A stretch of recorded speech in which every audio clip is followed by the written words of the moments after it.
One day, I was in my uni house, eating my beans on toast, and my housemate came in raving about this Plants vs Zombies challenge he made. I think it got a good 20 views at least or something, but I looked down at my soggy beans on toast and I came up with an idea. What if I could beat Plants vs Zombies 2 with only beans? The rules will be simple. Other than the levels that force you to use other plants, I must only use plants with bean in a name. This includes plants like the spring bean, the chili bean, the laser bean, and the sun bean. To avoid making this challenge trivial, I will also avoid using power-ups. But first, why don't you subscribe so you can flex to your friends that you've been following me from the very start. We start by entering the tutorial, where we are forced to use other basic plants, but I don't see any beans here, so of course I just let nature take its course. The first few levels are all tutorials with infinitely respawning lawnmowers, making it impossible to lose. So I just sat there and watched the zombies slaughter themselves for fun. With the tutorials all finished, I have finally unlocked the Goopy Goobers, also known as the Zoe Bean. This didn't come cheap, so I hope you all appreciate me more than Prince Andrew appreciates the legal age of consent. Day 6 is the first of many boss levels, but guess what? It's a conveyor belt level. These levels absolutely suck, since it won't let me flick beans at the zombies. It is here that I also came to a sudden realisation. The lawnmowers no longer respawn from this point onwards, meaning I have to make the executive decision to play these levels normally, or else I'll just have to keep giving these zombies brain. Finally, on day 7, this is where the challenge finally begins for real. And I know what you're thinking, but hooey, this looks really easy. Well, allow me to inform you that it's not as easy as it may look. The timer on these beans are absolutely stupid. They take forever to allow for another use. It is for this reason that this premium bean requires the utmost intelligence to use. And if you know me, you are well aware that I am the most intelligent gamer around. I'm so smart I even doxed myself on live streams. My name is Walter Hartwell White. Nevertheless, day 7 was still a breeze. However, day 8 annoyed the ever-living fuck out of me. It was harder than anything I've faced thus far. I've even lost a few times on this level. However, I then learnt an important lesson for this challenge. Sometimes, sacrifices must be made in the name of the holy beans. Day 9 I managed to complete first try. However, here I also learned that after I place a bean, it takes a while for them to send out a Goopy Goober, so I had to learn patience and not send the bean straight in to die. I may be at war with these zombies, but that doesn't mean I'm heartless and will send my soldiers in to die instantly. Day 10 was just as easy. I did it first try. There was nothing really that notable about this one, but for some reason, this level in particular just made me sad as I reminisced on better times. I can forgive EA about what they did to Titanfall and the travesty that was Plants vs Zombies 3. However, I will not forgive them for what they did to the Garden Warfare franchise. Look how they massacred my boy. Moving on to day 11, I was forced to use other plants, so let's just pretend like that never happened. Day 12 and 13 were simple levels where I just had to make a few lawnmower sacrifices, but on day 13 I had to also compete with Dave, who was planting mould everywhere. You know, I'm starting to think that Crazy Dave may have been responsible for a certain virus outbreak. This level turned out to be a bitch, because planting these Zoe beans further forward meant they had less time to send out Goopy Goobers. I mean, I was already finding it hard enough to find my mouse cursor on this emulator, so I was very much struggling for time management at this point. Although I could negate this issue of waiting for Goopy Goobers to spawn by feeding them plant food, which spawns in the Incredible Hulk. I have an army. We have a Hulk. Look, I'ma be real. I got nothing to say about day 14 without repeating myself, so from now on I'm just gonna skip over the piss easy stages. Just know, when I unlock the laser bean, he will become my main plant, so this army of Goopy Goobers you're seeing now, you better savour it, cause it ain't gonna be here long. The next challenge really doesn't show up until day 17, where my nemesis turns up. The Torch Zombie. I mean, he's turned up before, but this time he was a real dickhead. This guy can just take out any of my beans with one swipe of his torch. He literally made me want to go into a corner and cry. But this was a gimmick level as well, so I could only plant 14 times. And in the end, I managed it. But I wanted to go into a corner, cry, then grab that torch and shove it so far up whatever ass he had left. Day 18 was another gimmick level. A prepare your defences level. And oh boy did I prepare. I'm pretty sure I had more goopy goobers coming towards the zombies than they had coming to me. I just find it slightly ironic that the bean zombies are the ones going to eat meat and these zombies are coming to eat vegetables. Day 20 was the next challenging level, and since the torch zombies spawn at the very start, I firmly believe that with the Zoe bean, this level is factually impossible. I hate these zombies so fucking much. I tried everything. I tried planting the Zoe beans in different locations at different times over the course of an hour. I gathered an hour of footage trying to get this to work. But even with this broken ass plant, it was still fucking hard. The issue was they just got burnt as soon as the torch zombie approached, and even if I put down enough of these Zoe beans to kill the torch zombies, then 2 regular ass zombies would come walking down other lanes, and since the cooldown is super long, I could not send out any more Zoe beans in the time it would take them to come and eat the endangered plants. It was so hard. In the end, I just had to swallow my pride and buy plant food for 1,000 coins to skip the cooldown of the Zoe bean spawning in zombies. And even with this, it was still a bitch. It was so hard, and I only barely, just barely, managed to scrape by the skin of my teeth. When I have more beans, I will come back to this day, and I will force feed these zombies another British delicacy: rat and bean soup. With day 20 finally complete, the next challenge didn't come until we faced Dr. Zombos himself, which is what I would be saying if it wasn't another stupid conveyor belt gimmick level. He went down just a little bit too easy. But with that, Egypt is complete, and I gotta say, I've never been so excited to do a challenge run, but hey, I hope you guys enjoyed, and if you don't believe me that day 20 was impossible, I brought in my good old friend Shagrot's Cave to give it a try. Alright, get it done. You had to equip them that. It's somewhat of a calling card, you could say. I had the same issue. It was the 3rd day of the world. 3rd day of ancient Egypt. 3rd day of ancient Egypt. That was the one that caused me strife. But the lawnmowers respawn. I didn't ever use that though.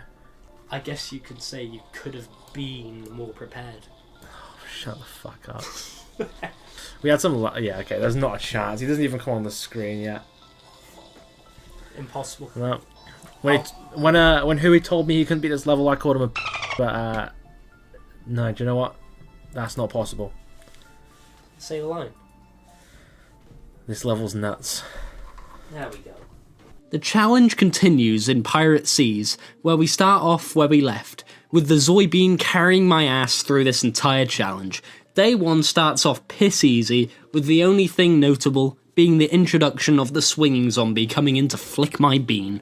Day 2 is also piss easy, with once again nothing interesting happening other than the introduction of yet a new zombie type, the Seagull Zombie, who will become the bane of mine and Twitch chat's existence for this entire world. I suppose I had to learn about the birds and the beans sooner or later. After the first few days, we didn't get a proper challenge until day 6, although Dave did start flirting with me. You belong on a register, Dave. In all seriousness though, day 6 absolutely sucked hard. Here I discovered that one goopy goober is not enough to take out the seagull zombie, meaning I need a Zoe bean ready in the lane that the seagull zombies are coming down in order to actually take them out, because if not they'll just fly towards me and fuck my beans. Days 7 to 11 were an absolute cakewalk. This means I have finally unlocked my second bean, the spring bean, also known as the bean flicker. I thought the addition of a new bean would make this whole world trivial, however, day 11 drove me up the fucking wall and out the goddamn window. The reason for this was due to the introduction of the barrel zombie, who, for some unknown reason, cannot be taken out by my goopy goobers, and even when they are, they give birth to 2 more annoying little shits. However, 30 minutes of attempts later, we finally beat the day, and if this is a sign for things to come, then I regret ever starting this challenge. Day 12 was a gimmick level that we completely ignore, and day 13 was yet another, but I had an idea. If I finally used the rent a plant feature, then I could rent the sunbean and I can produce the required amount of sun with only beans. But due to my lack of knowledge of PvZ2, I did not understand how the sunbean works at this point, and what's even worse, I exited the level and I lost my insane rent a plant luck and I could no longer use the sunbean on this level. So I just decided to come back to this level when I actually unlocked the sunbean for good. Day 14 was yet another gimmick level, where I need to prepare my defences, and once again, my defences were indeed prepared, with the bean flickers flicking the zombies into the ocean, and my army of goopy goovers delivering a swift and decisive punishment to the incoming horde of zombies.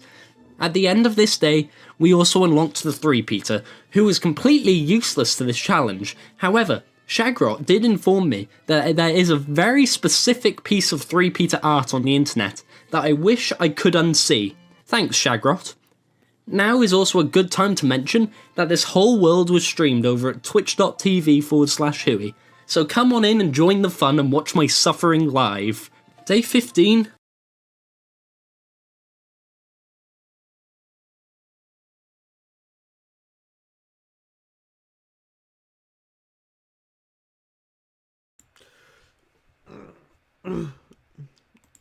Alright.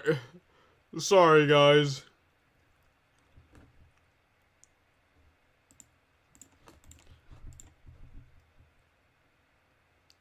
That movie's cancelled.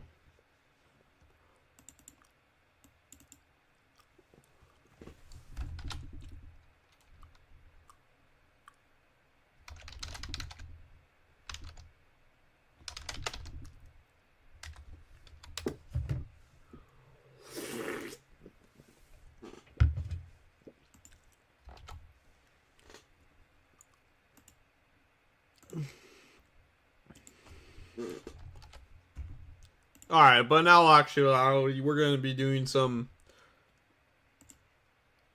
the Origami King Musical again. Woo!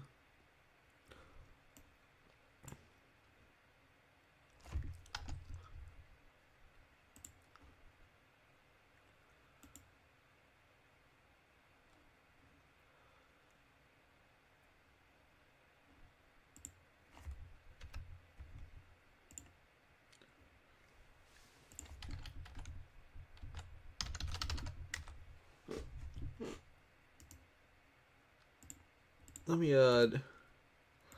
resize my Roblox. There we go.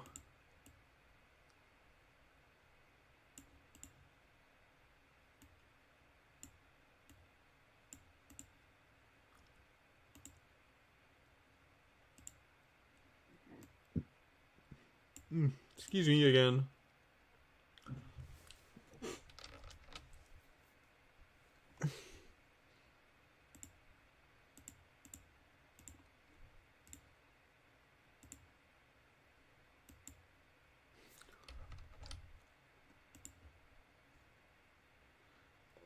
What the hell?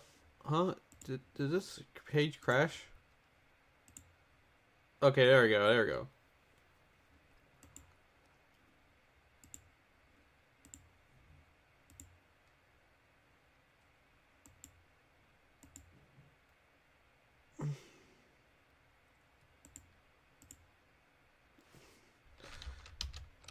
No, I don't think that's it. There we go. Now we can probably start the stream.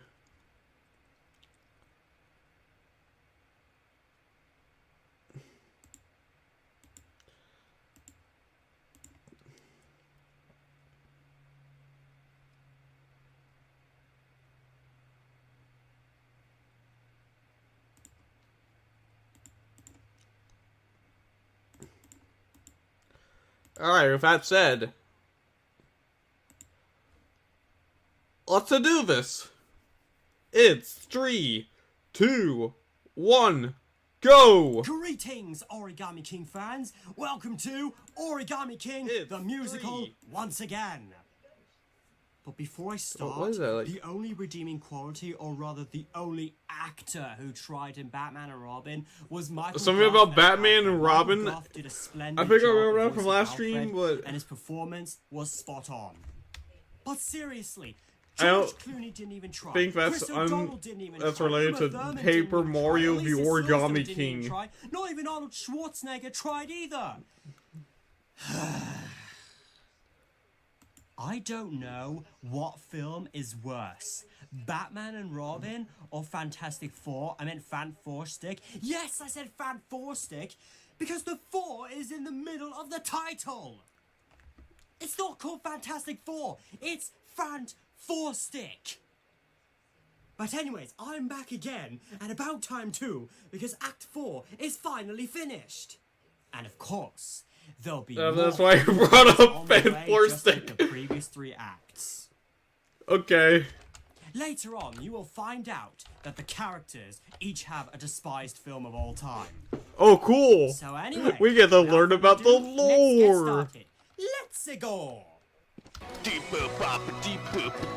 God damn. Right on sync.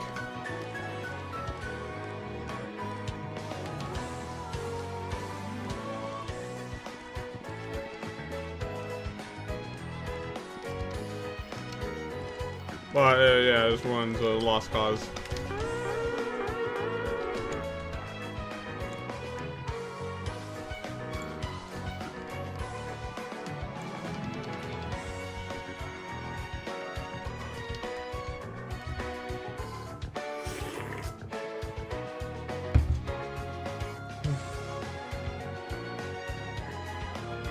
Unfortunately, we're only going to do like one act.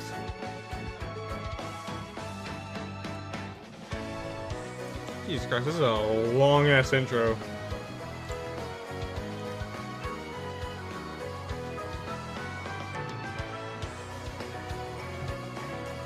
Took like 2.5 minutes to get the thing rolling.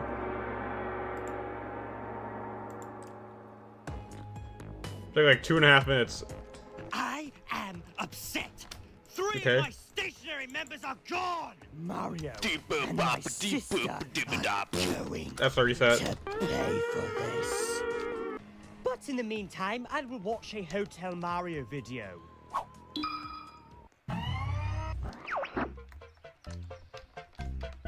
But in the meantime, I'll watch Plants vs. Zombies 2 if only Nice beans. of the princess to invite us over for a picnic, eh, Luigi?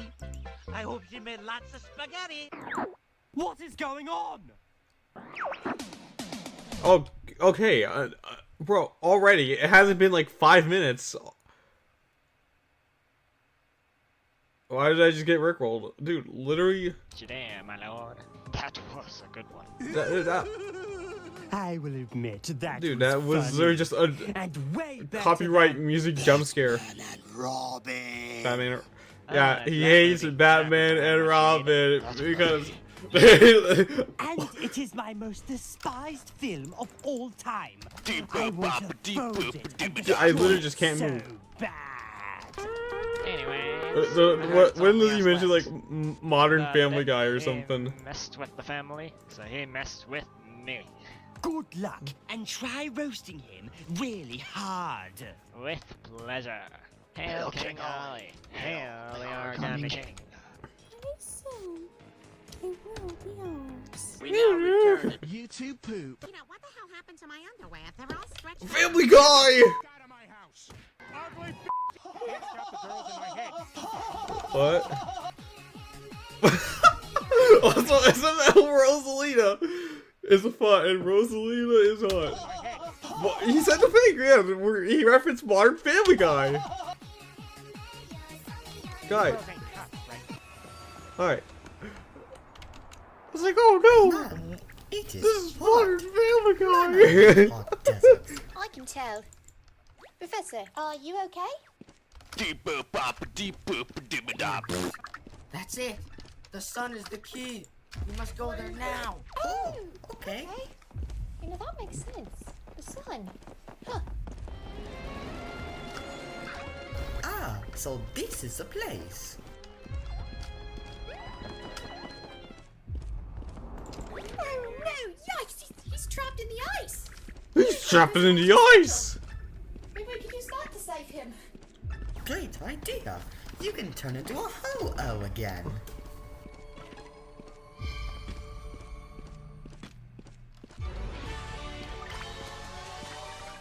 This is... We are not getting out of phase. Making it past phase 3 of this one. Something about hobos? The Moltres. Not a ho-oh. It's not a ho-oh. Why do you say it like that? Actually, you know, you're gonna tell me about why Modern Family Guy is a cartoon disgrace. He can still be alive. Should I try heating I don't know. I don't know what Mario's favorite film could be. That won't be necessary. Could it be He survived. Surf's Up 2? And he speaks Could it the be same language as Sausage Party? No, kind of. Allow me to introduce myself. My name is the Captain. Is this the first musical number? I am not like the generic toads. I have been stuck in the ice, you see.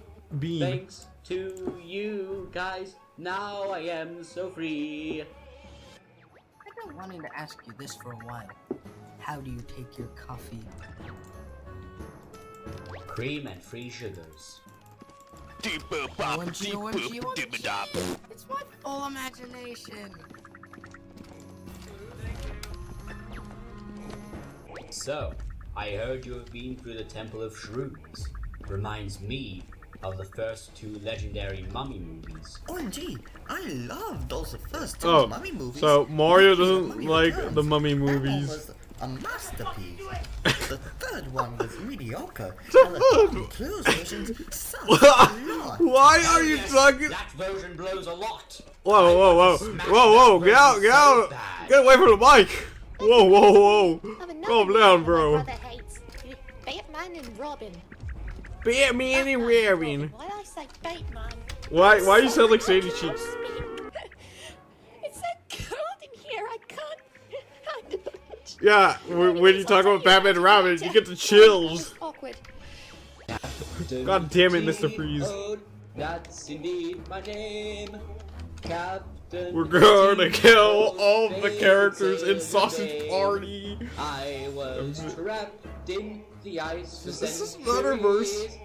Thank you, heroes. I'm once again free. Yeah.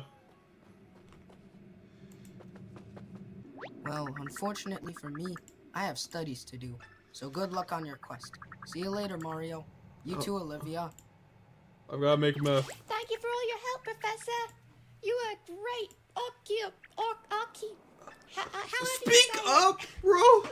You have been a great help. You have been a great help. Only hates That sounds like a the kind of Mario impression I make when I was like a kid. I can't blame him. That movie sucks. What? Spice film is Norm of the North. So Mario doesn't like Norm of the North. Horrible. And also featured the cold.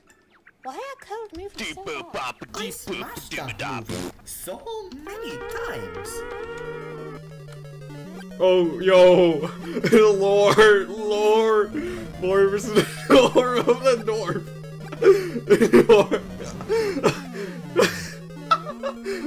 Then Norm of the North, dead. And then, oh shoot, it's Norm of the North. Yo, Mario, you think you can kill Norm of the North from the movie Norm of the North? What is going on? What the hell is going on?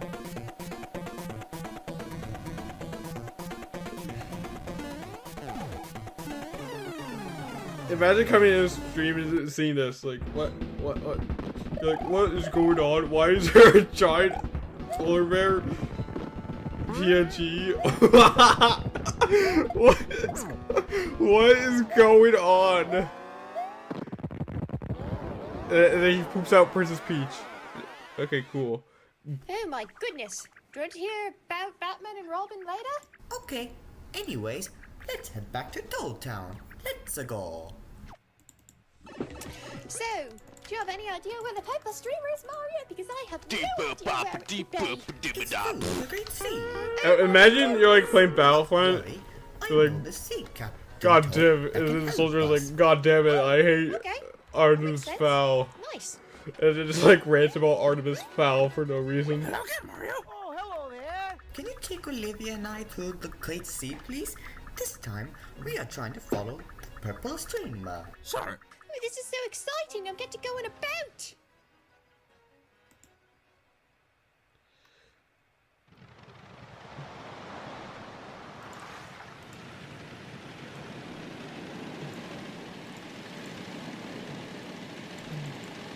And I'm like, alright, so we need to figure out, I'm not sure what Olivia said was her least favorite movie. Well, we know that Mario's least favorite movie is Norman the North.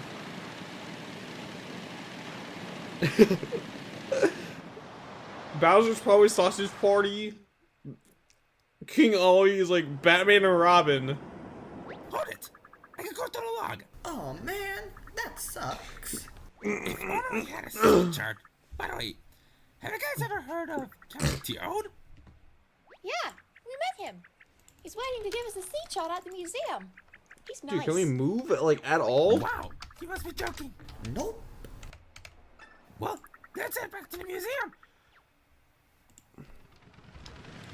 Jeez, can we actually move our character?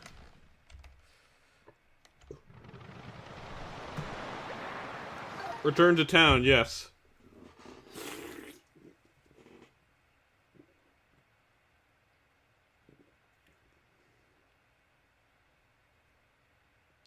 Now I should do like a slicing musical. Now I feel like a slice 3 musical would work better. That's weird. Since there's more like original works there, more original. Oh, you mean Captain There's more Toad? song He music doesn't even tracks exist.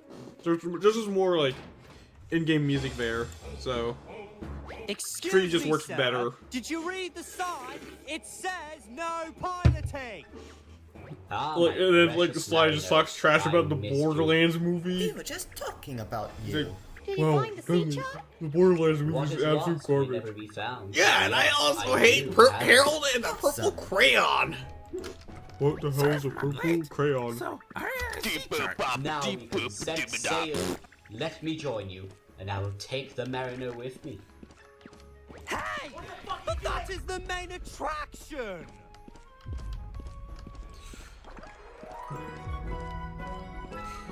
Amazing. Now we can go. Alright. Oh my goodness, this is exciting! There's 2 different captains helping us! I know, right?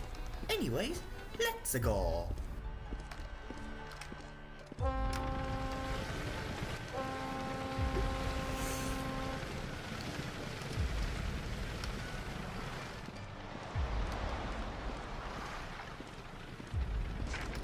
Alright, so far I have only one island marked on the chart called Bone Island, but we will discover more as we go on. Fear not, the sea chart will guide us. As long as we have the sea chart, we're fine. OMG, this is amazing.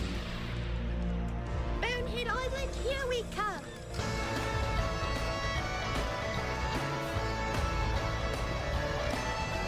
If you ask me mother, she'll say, it's not so bad. But when I left the house, I took everything she had. I took her silver and her gold and scoffed her when banned. I even took her aprons and her copper pots and pans. Lying, looting, stealing is the reason I'm a pirate. Ransacking, pillaging, don't look until you try it. Not learning and pilfering, pick up a healthy diet. Arr, look at me, I'm doing the booty booty. The treasure is too big and scarf the peaks of Kilimanjaro, as well as raid the tomb and steal the mummy from a pharaoh. I swipe the crown jewels and burn its crystal ball with a crystal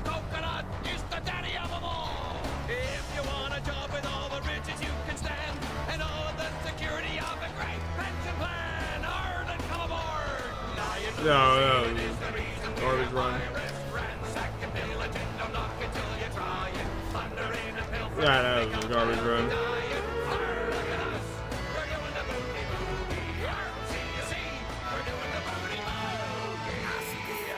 Okay, so that was like a Donkey Kong Country song.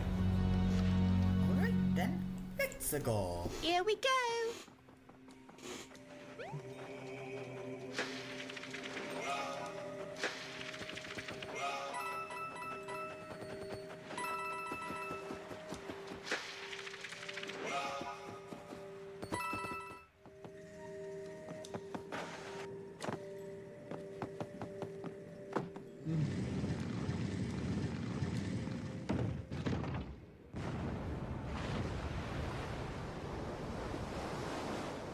Oh, it's a fan, and it's blowing away all the fog. Is that kind of McAvoy song just playing in the background?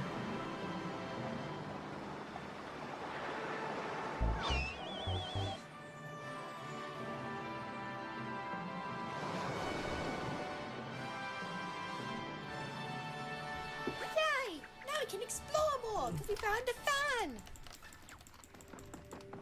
Ah, I see the Deep bug boop is bop deep boop dibba dop. More.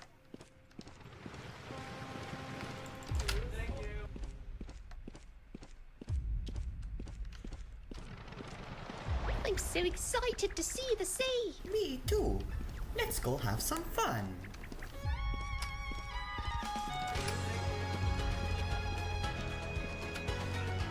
Alright, so we got like two street pace. Now that all the fog is gone, we can start going on the sea and to see how gorgeous this can be. Jason Gomez? back, now right back here. Let's go have fun. The fog is gone. This is going to be a blast. It's awesome that I'm with you, a famous captain. We're definitely going in today, right now.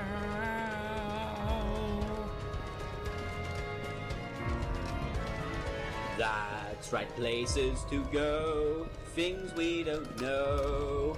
I have finally returned from being frozen from the ice, and man, it sucked.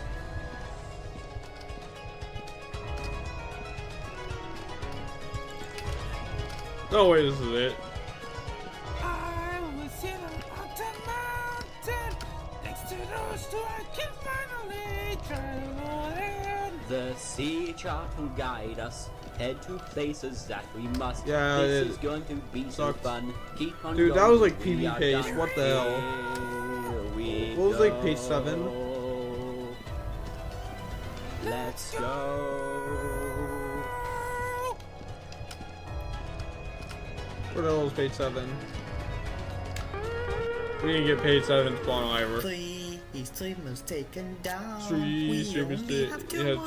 streamers left Yeah, to thank you go. for telling us, We'll Mario. only destroy this world, God I was figuring how much more streamers need to be taken down. He will not win, we will stop him, and I'm loving this great So sea. many islands to see, places to be. Olivia will have so much fun. Imagine like King Ollie gives him the Mario Kart dies like, I hate you, Batman and Robin, the 1997 movie. That's right, let's have fun until we're done. But I will spend this adventure with my best buddy Mario.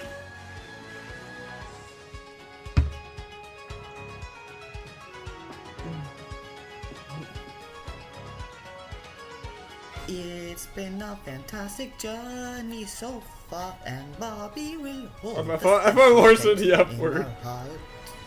Like he's just straight up saying some bad words in this family-friendly stream.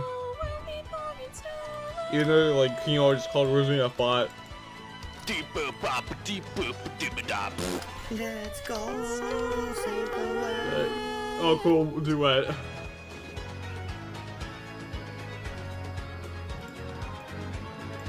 Out in vast open waters, exploring the sea, an epic voyage awaits out there. Beyond the horizon, A view to treasure island. Everywhere we go takes us to new islands and mysteries on the Marino.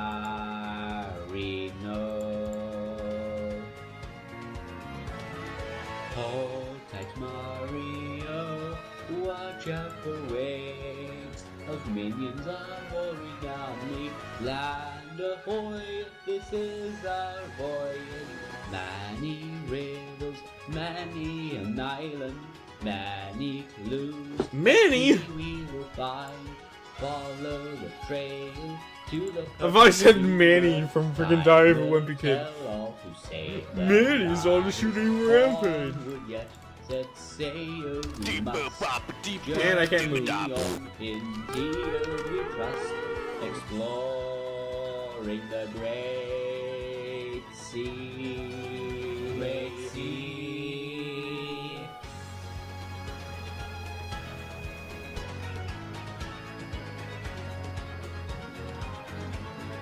Sail through the ocean walls, exploring the sea, a great big sea, open to all. Beyond the horizon, a view to treasure island, legends through new lands. Isn't this grand to see the world before you from the Marino?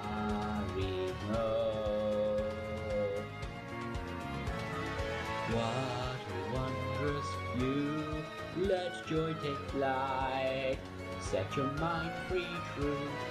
Land ahoy, this is our voyage. Have you the power to brave the rough seas? Have you the wisdom to answer with ease? Have you the courage to step forth and dare it? Dude, can I move? Onward yet, set sail we must. Journey on in Tio we trust, exploring the great sea. Great sea.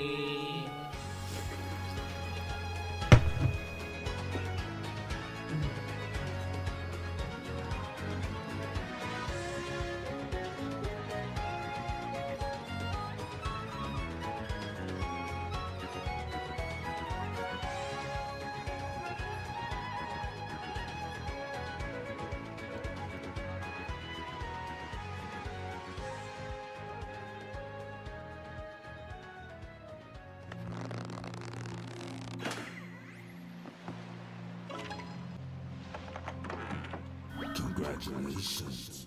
Here's your key.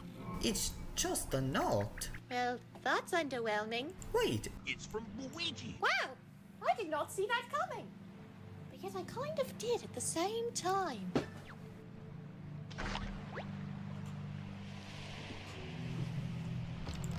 Wow, he is on Mushroom Island. Dude, I swear to God, it literally just can't move. Super impressive, I mean, cool. I'm saying cool a lot. I'm sorry, I just can't get over the ice from earlier. Cool Bowser.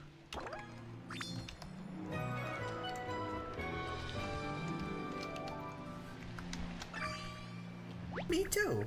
Anyways, let's go to Mushroom Island. Exploring the other islands has also been a big blast. It was fun. We got to do a montage. Anyways, Mushroom Island, here we come.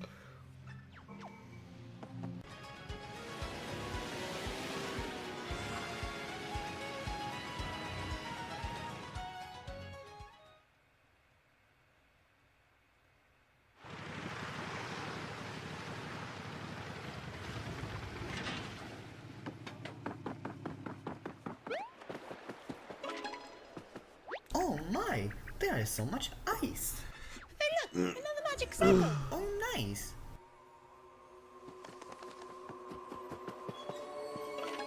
It's time to make our FOWA again.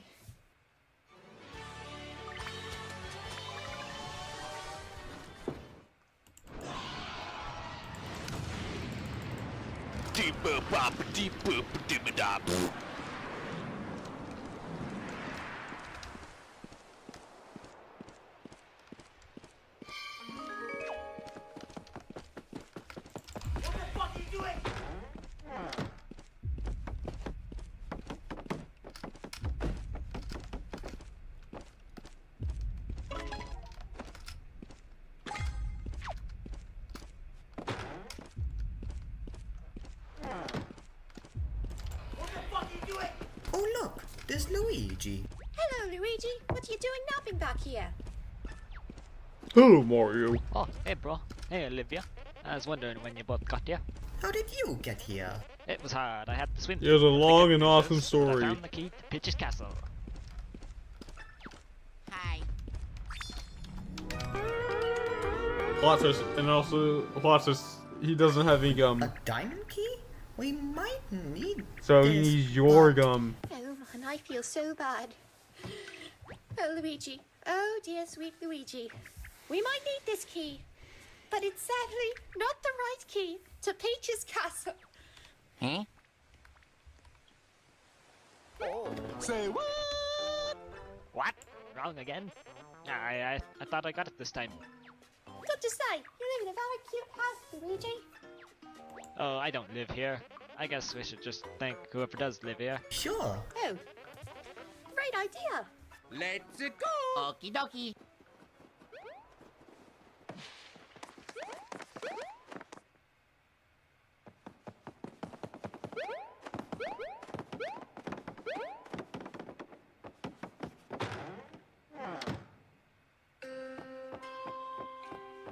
Wow.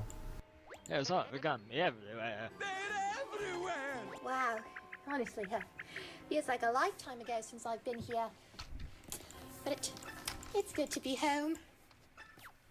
Deep boop bop deep boop dibba dop. Yep, this is where I was born.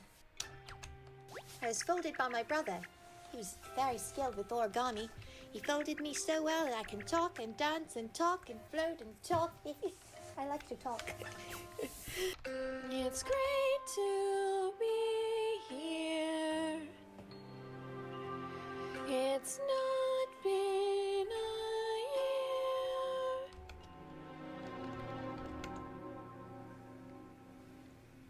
Only come back, my brother.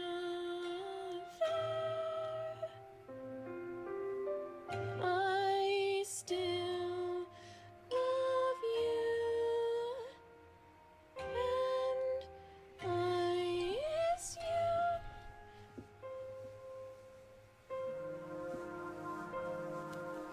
Oh, what did he write? What did he write on you? I want to Deep boop bop deep Dude, boop can I move? Literally just can I move? Is the question.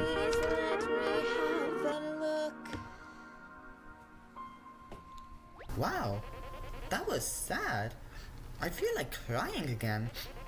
So, what was written on Ollie? That's what I want to know as well. He probably thinks it's a main message or something. Poor guy. Man, that is very sad. Wait, if King Ali folded you, then who folded him? His I parents. can hear you. I'm trapped between dimensions. Can someone help me? That must be him! Then let's go help. Yeah, great idea.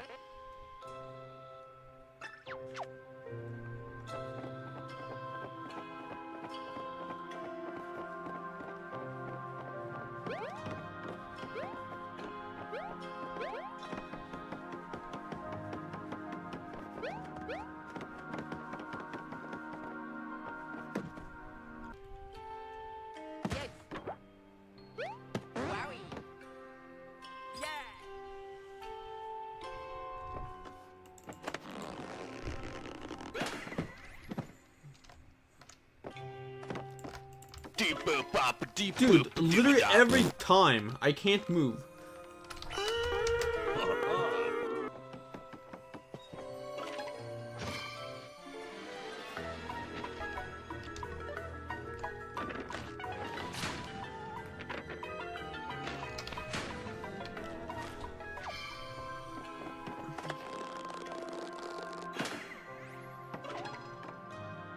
Thanks very much. OMG, Mario and Luigi, OMG, I'm a big fan.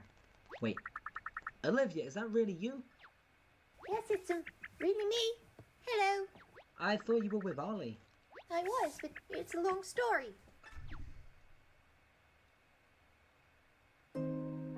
I see. Ollie, what have you done? So, did you fall, Dolly? Yes, I did. So, how did Ollie manage to fold Olivia? Well, after I brought Ollie to life, he was mad that I rode on him. I honestly forgot what I rode on him because he immediately trapped me in this wall. He wrote that Batman and Robin was a good film, and he was born to hate Batman and Robin. Ever since he was a Goo Goo Gaga infant. Wait, I love being alive. I like being alive. I don't want to not be alive. Yeah, she's become one of my best friends. I explored the world and I became best friends with Mario and I made another friend and then I lost that friend and right for me. Kept it together strong.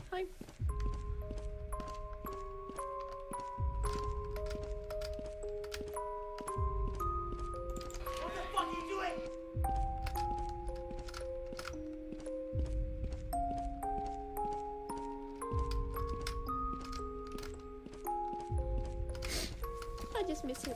I see. I am very proud of you, Olivia. And Mario, thank you so much for taking care of Olivia. I hope you continue to do that. Of course I will. Don't worry, I'll try to snap him out of this.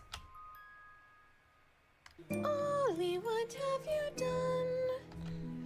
Tax fraud. And we'll have fun. I want you to return. Please come back here. Brother, I love you so much. I want Ollie to return as well. I never saw him, but this man is very emotional. He asked me to join him in destroying the world, but I refused. So he trapped me in the walls of Peach's castle. So then eventually I saved you from that wall from her castle. I saved you from that wall, from that castle. And I remember that he turned Peach into origami and asked me to join her side as well. And eventually a folded giant guy trapped me in the wall as well.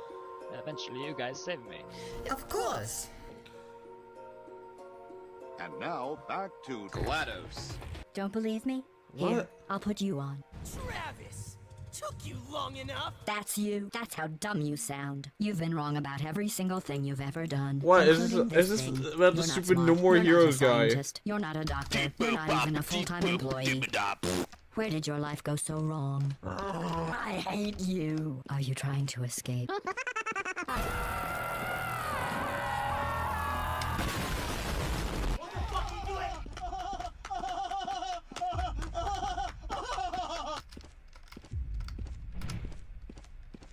Sister, why don't you join me? The craftsman disrespected me. He wrote a mean message and insulted what I'm made of. Let's destroy the world together.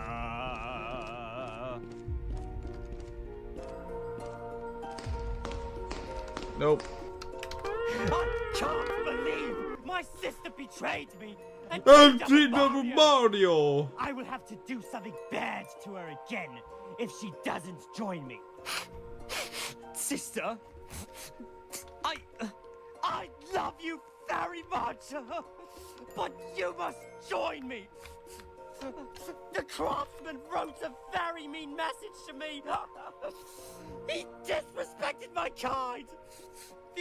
Wow, what a Insults the racist. origami that I am made of. So please join me, sister. I still love you very much. So the creator is racist against origami's. Please, can you return to me? You'll be happy as you see. I miss you so much. I want you back. I still really love you too. This really just feels like a filler episode. Wow, that was... And you got By the way, I'd have to go... them talking about Need to like find crap some movies. Good luck, bro. See you later, Luigi. Good luck finding the key. Hopefully it's the right key next time. I guess we should get going too. I wonder We should get going. where we can We use gotta. this key. kill the dude that made Looks important, but we haven't seen any diamond-shaped blocks yet. never mind. Wait, Olivia, use this. You might need this later. And Mario, please take care of Olivia. What did he give you? I'll tell you later. Sure. The adventure I am going on right now is reminding me of another adventure. It was one about a world ending in a love story. Oh, really? Yeah. You remind me of Tiffany, and your brother reminds me of Count Black, except that this time you guys are siblings. And by the way, Tiffany and Black, as well as you and Bobby, are 10 billion times better than that Twilight love story. Oh my Bro, nobody goodness. cares. My brother despises that love story, and I hate it so much from what I've heard that I'm never gonna read that or see the movie. This does not relate to anything. I will tell you later, I promise. We just haven't had a chance yet. Okay. It's like, anyways, this reminds me of a similar experience I've been in before, where the world almost ended because Okay, let's some go find a place to use that key. paper guy wanted to do the sus thing with the other paper, with the paper gal. Hey there, just letting you know. Her paper dynamite, his paper dynamite gal. With his paper dynamite gal.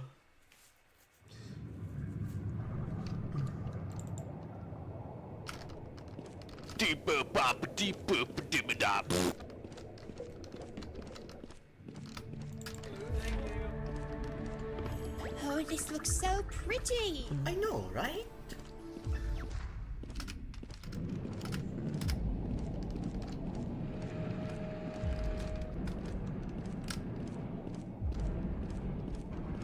What the fuck are you doing?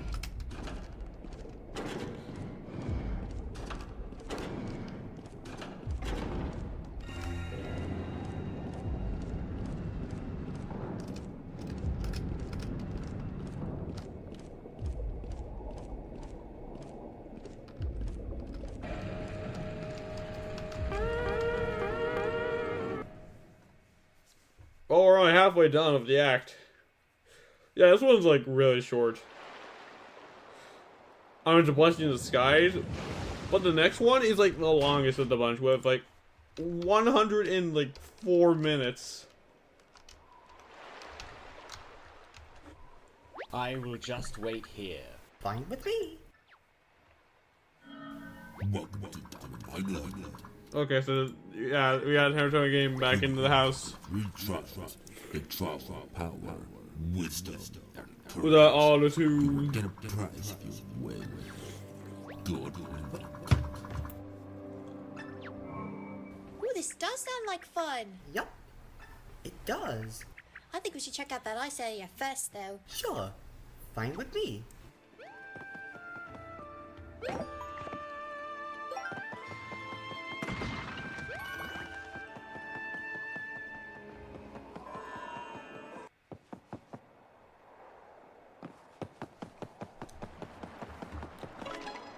I have a feeling that we are thinking the exact same thing. Yeah. Deep pop, deep dip-a-dop. I don't want to freeze to death. Me neither. Wait, that must mean that there's another elemental nearby. An ice elemental. Do you think it's a tiger? Anyways, it will be cool to meet him, eh? Eh? That was very Cool Bowser. funny.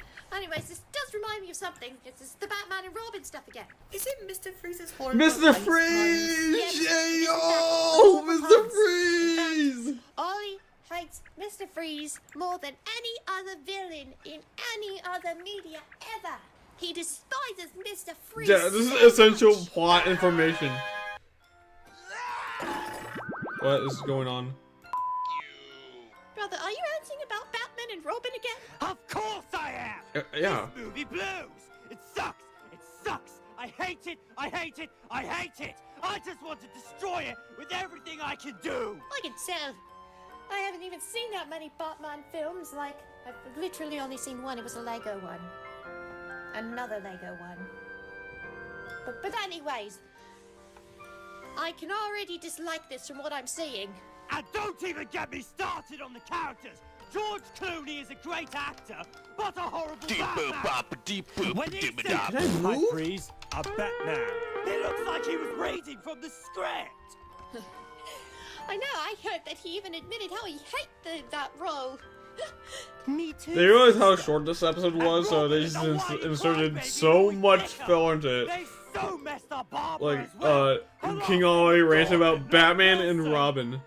Also, why did those three have bat nipples and bat asses? That is Bat very much disturbing. Nipples and butt asses. Very much disturbing. And they make Blush poison emoji. ivy so sexual. Flush. Like in that scene where Batman and Robin were bidding on her. I wanted to throw up so bad. And don't get me started with the Bat credit card. I know Batman is rich and all. The Bat credit card. As for Bane, oh boy, they did him so dirty. They turned a smart and awesome villain into a brainless dummy. Yeah, those people are so stuck. And I saved the best for last. Mr. Or should I say, Freeze! the worst for last. Arnold Schwarzenegger as Mr. Freeze. And I can't move. Ever. Unlike the sympathetic villain in the comics and the animated series, Arnold's version is a joke. Arnold is a great actor, but him as Mr. Freeze is the worst. And the worst part about him is freaking god-awful hot garbage ice puns. Tonight's forecast. Yeah, we've already seen this in like the sausage. I've seen this in like the sausage party review already. Like, Freeze well. where it's like, at least it's not as bad as Mr. Freeze, the douche guy. Show some mercy. I'm afraid that my condition has left me cold to your pleas of mercy. All right, everyone, chill. It's a cold town. Cold party. Can you be cold, Batman? Chill to perfection. Revenge is a dish best served cold. Winter has come at last. Icy cold of space. The Iceman cometh. Night. Hell freezes over. After you're frozen, your icy tomb will plummet back to Gotham. Deep boop, bop, deep boop, dip, dop. It's winter forever here in Gotham. I will turn Gotham into an icy graveyard. Then, I will pull Batman's heart from his body and feel it freeze in your hands. In this universe, there's only one. Dude, this is literally just like unedited. Everything Just show one. freezes. Frosty, always winter ice. God damn. Please. The blood will freeze in my hands. Yes. If I must suffer, humanity will suffer with me. I shall repay them for sentencing me to a life without the warmth of human comfort. I will blanket the city in endless winter. Prepare for a bitter harvest. He's gonna turn to a tropical freeze. And those ice puns are very cringe. Of course they are cringe! I hate this movie so much! It is my most despised film ever! I can tell you probably hate it almost as much as Modern Family Guy. Do I need to explain why Modern Family Guy sucks? Then he goes on a tangent about Martin Family Guy. I'm sorry, I just can't get a straight face. Modern Family Guy. Good. I Kids never by want to talk about Family Modern Guys. Family Guy ever again. I do despise Batman and Robin, but man, I never knew he would get that angry. Also, About he is Batman right and about Robin. Family Guy. It does suck a lot. Definitely. There's a reason I don't watch much adult television. Besides the fact that I'm very young. Also, your ice puns are way better than Mr. Freeze's ice puns. Way better. Alright, are we done with the trash talking Mr. Freeze? I think it has exceeded its welcome already. And excuse me, sir, would you mind not stomping around like that? repetitive. It's getting really annoying.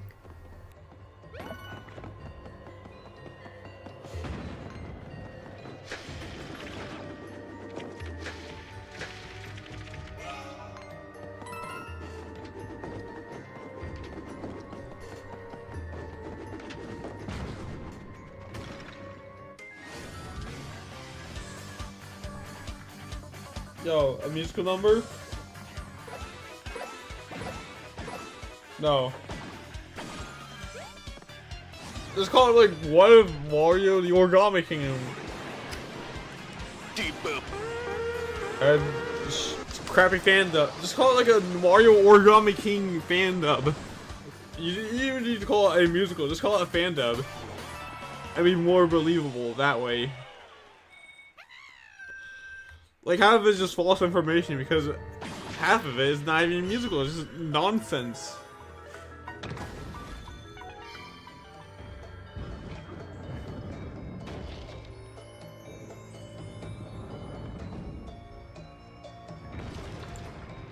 Like, what was the point of bringing up Batman and Robin, Mr. Freeze, and then they showed us the clip of Mr. Freeze? This is puns.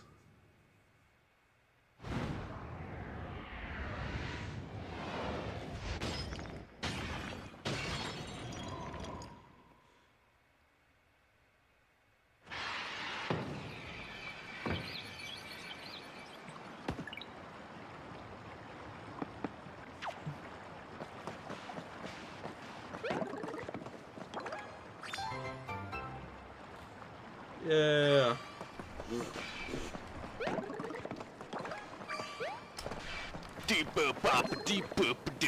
And I can't move. Literally, like, what's causing the problem?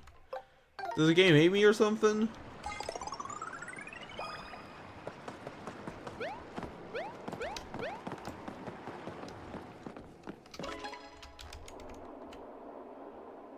Boy, it really is getting colder now.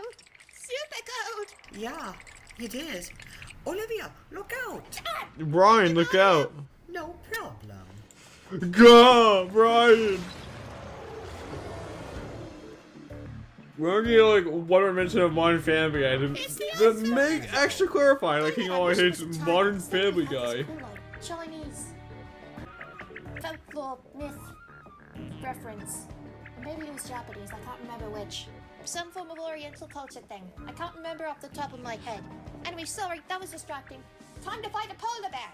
Literally! What was Mario, Bobby's least favorite movie? You got it. Do you think we'll ever know what his least favorite movie was? Let's kick some ice! Okay. Why did you think you could come here? He shall make you quake in fear. Don't be afraid to feel alone. And I can't move. Many gods, they are gods. He'll crush you right beneath the earth and make an all-new origami rebirth. Time to fall now as you break down. You should have never Then the guys are like, you shall join his origami kingdom. Absolute cinema. Spinning round and round the air, we'll lead the way to victory like a stream of water flows. As fire hits the ground, I know we'll hear the sound of an icy cold. Watch out, Mario! 1, 2, 3, 4,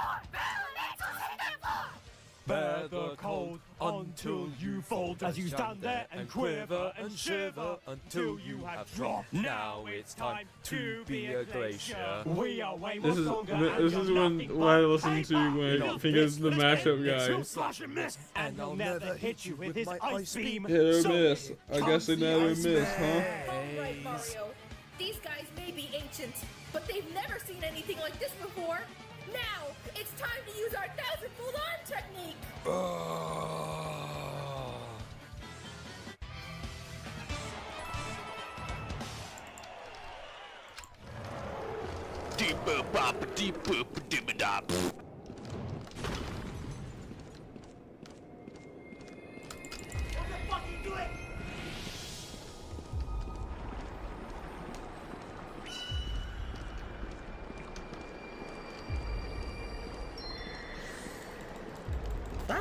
hard. Yeah, especially that ice maze.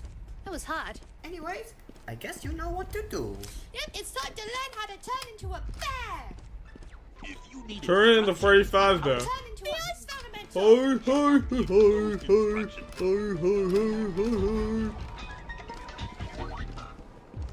And a page here.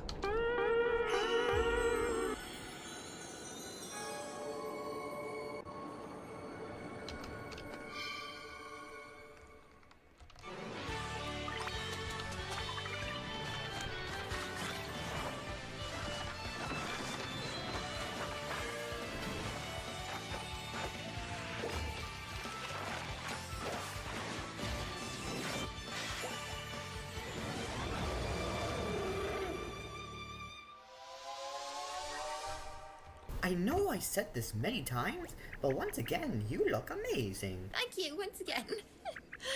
Man, I still feel cold. Even though I'm a bear now. An ice bear. But anyways, I can still do this.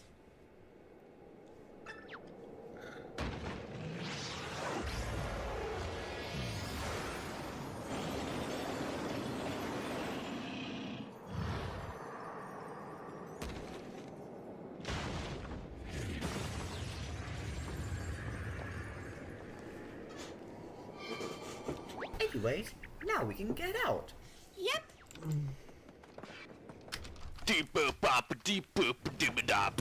Oh no! It's that steep. Oh no! I'm slipping! Hold on, Mario! Grab onto me!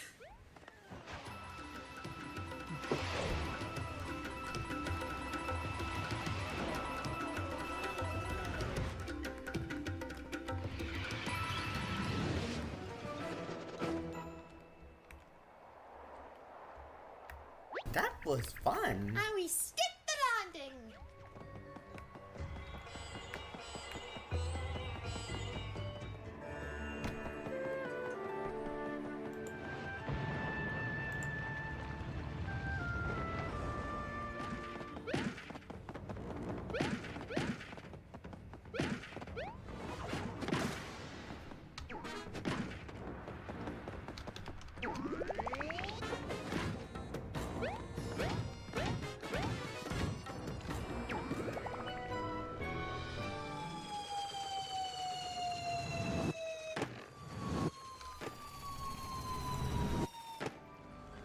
Man, those other trials were kind of hard. Yeah, it was.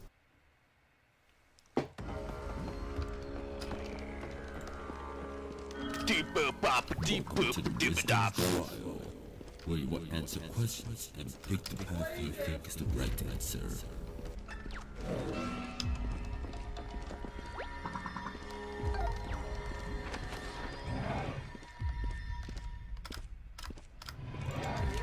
Oh, this will be fun. This will not be fun. What is Mario's most despised film ever? Northern North. Normal North. B. The Emoji Movie. I know both of these suck, but I can't remember which one you hate more. Heck yeah! Normal the North. I hate Normal the North so much. He hates Northern North. That was a very difficult question. If only he didn't say that earlier in the video. Maybe if... I don't know. Great job. Now the next question. What is Bowser's most despised film ever? Sausage Party. A. Food Fight. B. Sausage Party. It's clear Sausage Party. Fine. I know what it is. It's Sausage Party. I despise that movie a lot as well. I just think Normal the North is worse. I am happy that Bowser also despises Normal the North as well.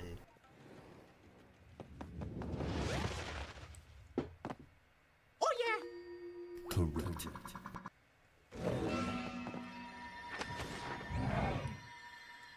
Number 3. Question 3. What is that one Sludge Bros least favorite movie? How do Mario and Bowser want to destroy Sausage Party and you? A. Burn it and smash it. B. Hammer it and rip it apart. C. do everything they can to Dude, get he you. really hates Sausage Party. I bet you know the answer. Yeah, just like what my brother wanted to do to Batman and Robin. Oh yeah! Congratulations, you got all 3 questions right. Let's celebrate. Then you may get your... Alright, let me try and figure out, like, what the hell do I do?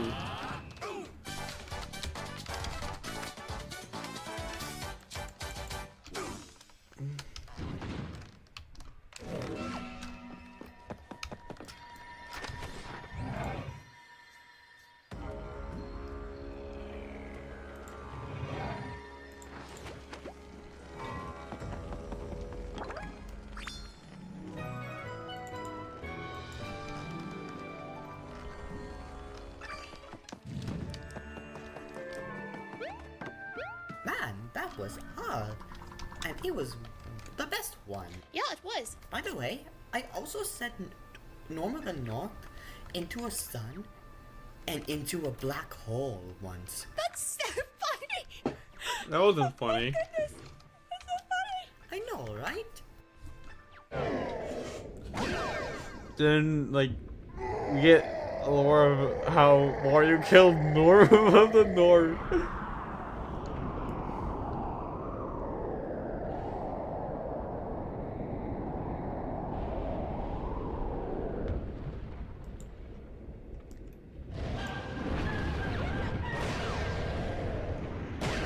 And like more unnecessary like compilations of Mario killing PNGs of Norma the North.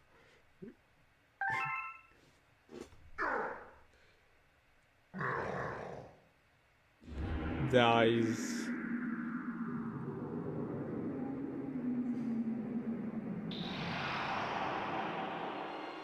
Well, I guess we can get out of here now. Yep, we can.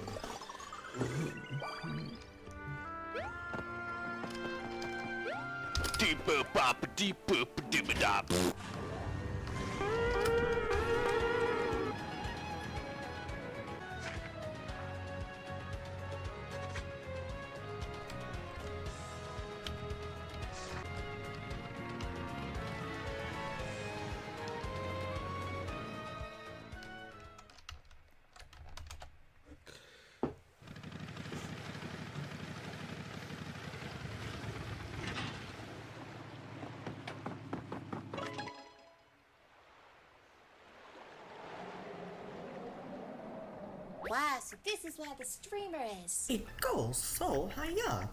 Looks like we can use these 3 Maybe orbs to this enter. could be like Norm's tower of Wait a Norma the minute. North. I just realized something. We have 3 orbs of power, North of the wisdom, and Norm. courage. And we Norm face 3 Dia times Norm. of power, wisdom, and courage. And we've been sailing on the sea, and we're about to use our orbs of power, wisdom, and courage to enter a tower. This has been a Wind Waker reference! I love Zelda!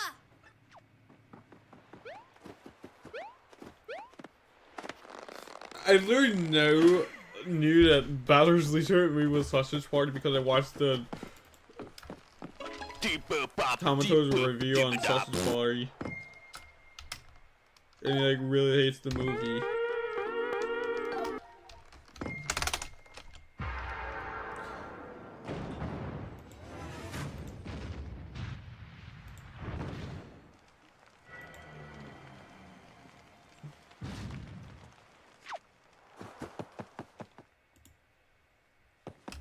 Wow, this looks amazing. Wow, look at the statues of the 4 elementals! Now, let's go get that streamer.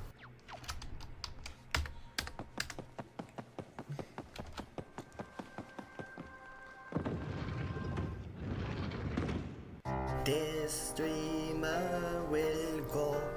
Will it stay? God no. What will this tower be? Hope it's great stuff to see. This sea tower looks cool. Hope this doesn't get cruel. All the streamers must be gone. Earth, water, fire, and ice. Learning these four are nice.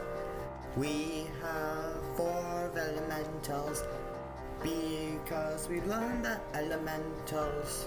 My brother thinks he's won. He thinks that we'll be gone, but he will never rule the world. He will never rule the world. He should learn his sin, and we are going to win. He won't get away with this. He should learn his sin, and we are going to win. He won't get away with this. What the fuck you doing?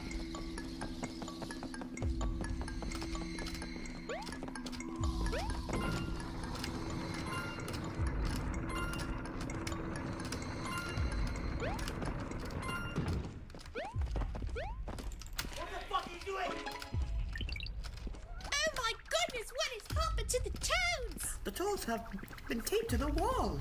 This is They have really been crucified. I hope they'll be okay. Me too.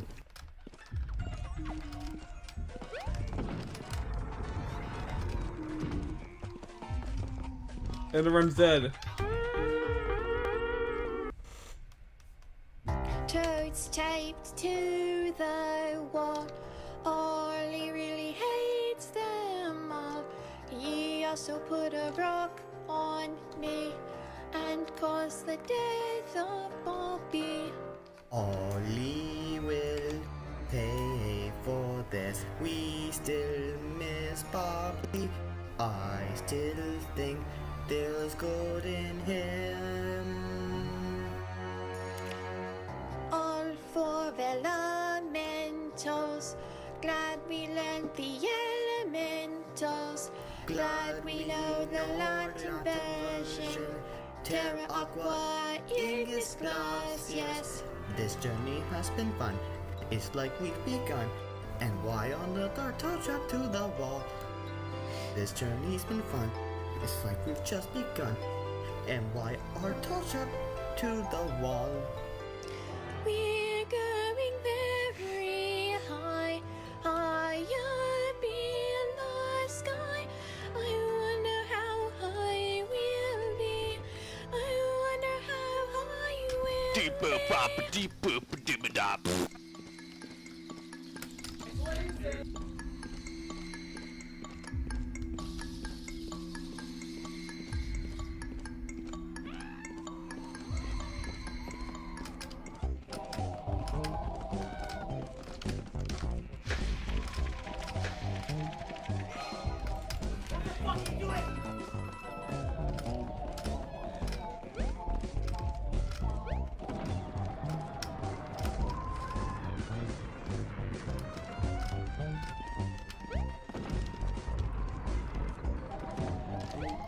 Actually, just Hotel Mario playing.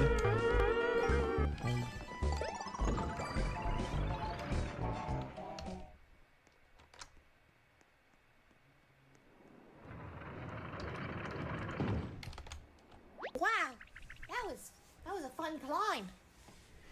I really like this view. Me too. And look, there's the end of the purple steamer. You're right.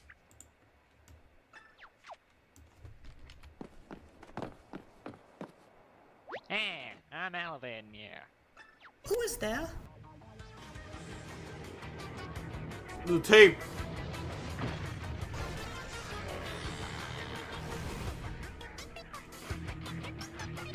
You, Mario. I got a message for you from the boss. How about you come over here so I can give it to you? And you, Olivia, be a good girl and run back to Ollie. It's past your Betty by time, capiche? Got some things that grudge over everything. Make him some kind of joke, eh? So you are another one of Ollie's God members. You're not one of Ollie's meat riders. Yup, now we know it was him. How did all these harmless toads end up? Tools, not toads. I'm sorry, toads. You might be harmless, but I love you, toads. How did all these harmless tools end up with such tacky personalities? Or mean, they're great personalities, but they're also very talky. That's a great question. I do love the personalities as well. Hey, I'm not. What the hell was that? Personalities as well. Hey, I'm not. That was like the I'm Palpatine sticky. screech. That's it. Mario, you're about to lose. You messed with the rest of the family, so you messed with me. You want a piece of me? Well, you're gonna get it. Alright then, bring it on. You must die! Oh, you's gonna try and tear down this streamer, eh? You's got a grudge with things that come in scripts. Oh, Is it's that deleted. what you're saying? Well, that's it. You's want a piece of me. You's gonna get it. He's gonna get it. And more like humanized Origami Kingdom bosses. That's right, you mushroom-headed root. You look down the tube. Who couldn't be dumb? Oh, you think that's funny, eh? These funny words to say? Time to shut your trap with my dispenser smack. Aha, who's laughing now? I'm going to cut you down. This heart just made the bulge. I'm way down the dodge. You call me tacky when I am sticky. Big difference, savvy. You's making me mad, see? You won't touch the stream about the sea. You mess with the family, you mess with me. Ain't for mugs like you should've stayed as trees. Now you're stuck in my stick up, you can't hide. This is like Loud House art style. Also, that one viewer, we are watching Paper Mario Origami King Musical. Wise guy, eh? Get your mitts off of my It's an acid trip. This thing's custom tooled, see? You's really trying my patience here. Oh, you's on thin ice, Bambino. You fall to the mafioso's might. Using a vine, so now just sit tight. Shut your traps. I've been saying, don't you know? Clean up Mario. The boss wants your ice. Think twice before I end your show. And yeah, I got the sense to hide the evidence. Though you might think it mean, I keep things nice and clean. Can't soil up my ride. Disputes my joy and pride. The rubber and the grease shall now release the beast. A custom chassis. I keep it classy.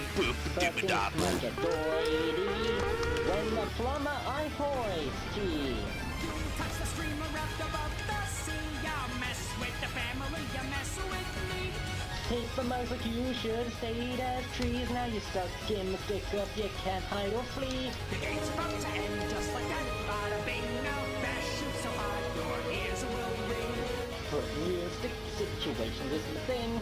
Roll like the carpet, hail the Oregon.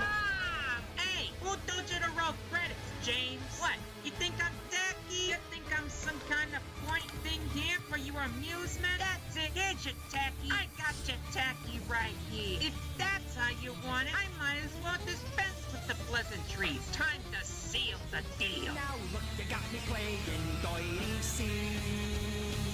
You stand no chance. Why is Halo like 2 voice actors?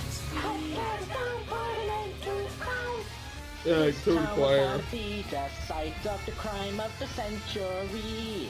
By taking all his wishes, The sleep with the fishes. There's like 2 voice actors for the tape, dude. I will. I'm Like, going pick for the one. kill. Oh my god. extra vile, I'll do it classic style. You want like what's the door? What if I got to pump the door? And I can't move. You got some noise, kid. But this wheel don't skid. Who's just my lid? So you have come to the end of your bid. You won't touch the streamer up above the sea. Yeah, mess with the family, you mess with me. Paper mugs like you should have stayed as Therese. Now you're stuck in my stick up, you can't hide or flee. The game's about to end just right now. Bada bing, I'll bash you so hard your ears will ring. New sticky situations is my thing. Roll up the carpet, hail the Origami King. Hey,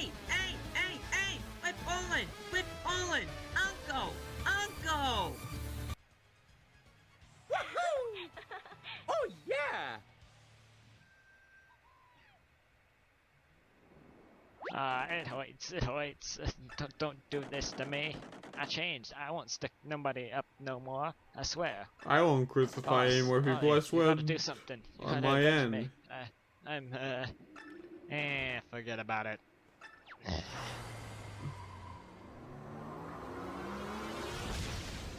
Kaboom! Deep boop bop deep boop dim dop.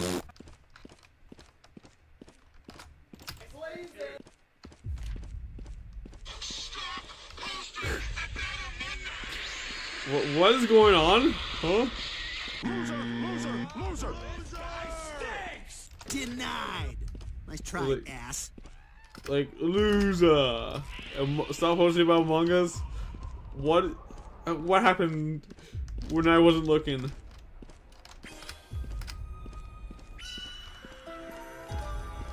Man, that was pretty hard, especially when he kept on sticking the tape everywhere. But overall, fun. That was a fun fight.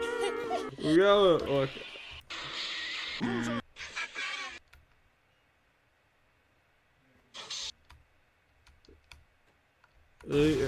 Alright, let's do this like scene.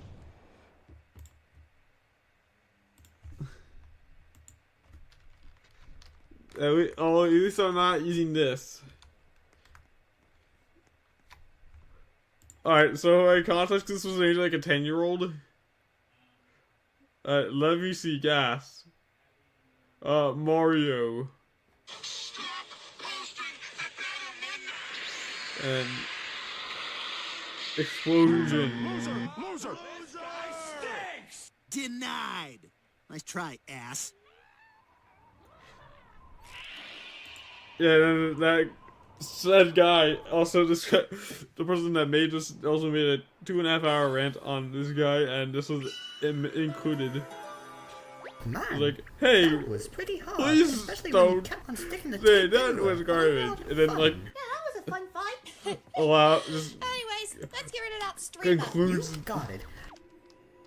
Deep boop bop deep boop dim. a scene where King Ollie just yaps about Batman and Robin for quite some time.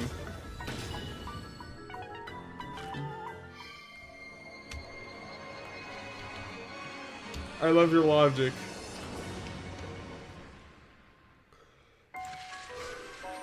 And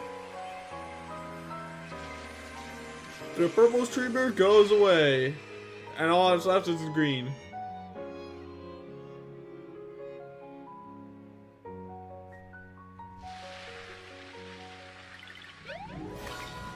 Congratulations!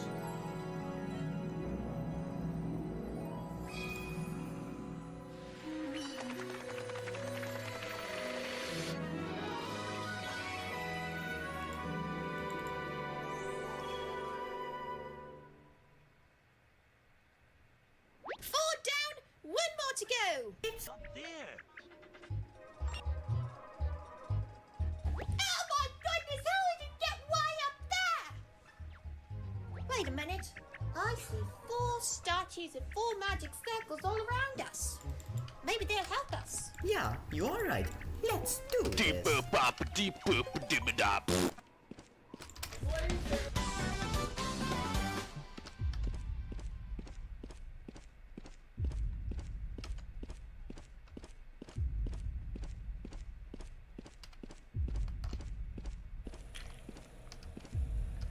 Hello, this is an announcement from Super Origami Kingdom and me.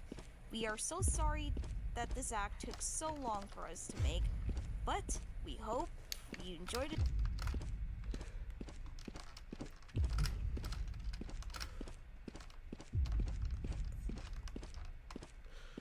Yeah, we're not listening to Act 5. Oh, hey, look. What the fuck are you doing?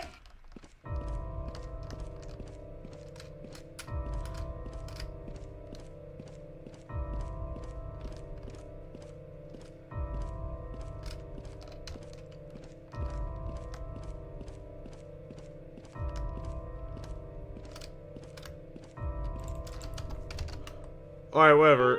Just not have a...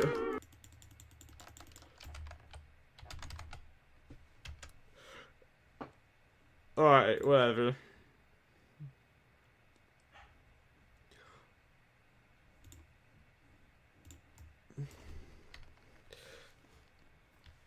we made it past it. We'll try and get like one more run past pages 3 and 4 before I call it quits.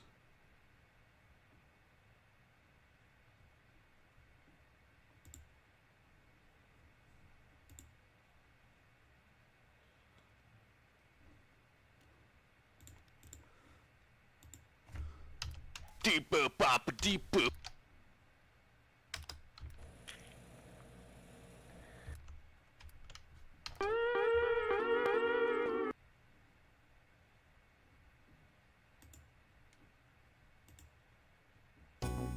In my previous Punch-Out video, we saw just how many punches were needed to beat Mike Tyson's Punch-Out using the optimal strategies in each fight and getting perfect RNG.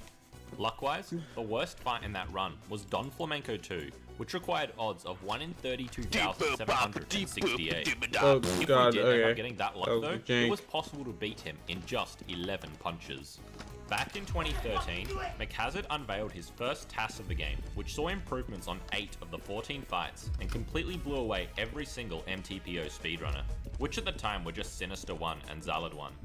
7 years later, in 2020, McHazard improved upon it again, getting faster times on 3 more fights, and the fights became even more ridiculous and precise. The 1 in 32,768 odds to beat Don 2 in as few punches as possible are definitely not great. But how do they stack up to each fight in the tool-assisted speedrun of Mike Tyson's Punch-Out? In this video, I'll break down every single fight, and we will see just how insanely far humans are from matching the TAS in this game.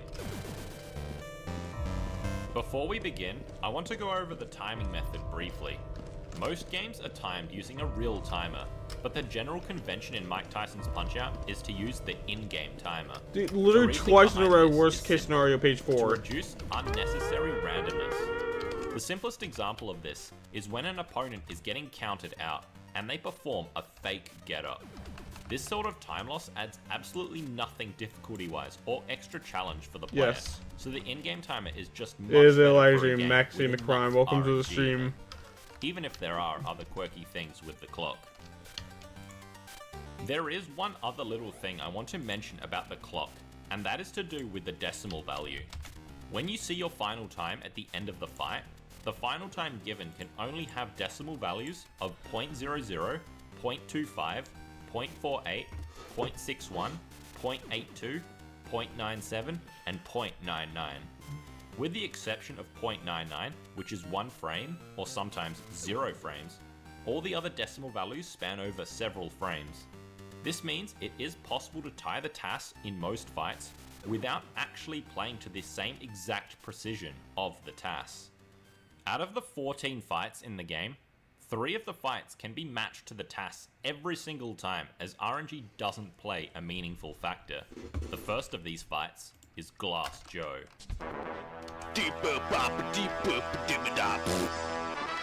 One of the most well-known strategies in this franchise is the 42-second victory over Glass Joe.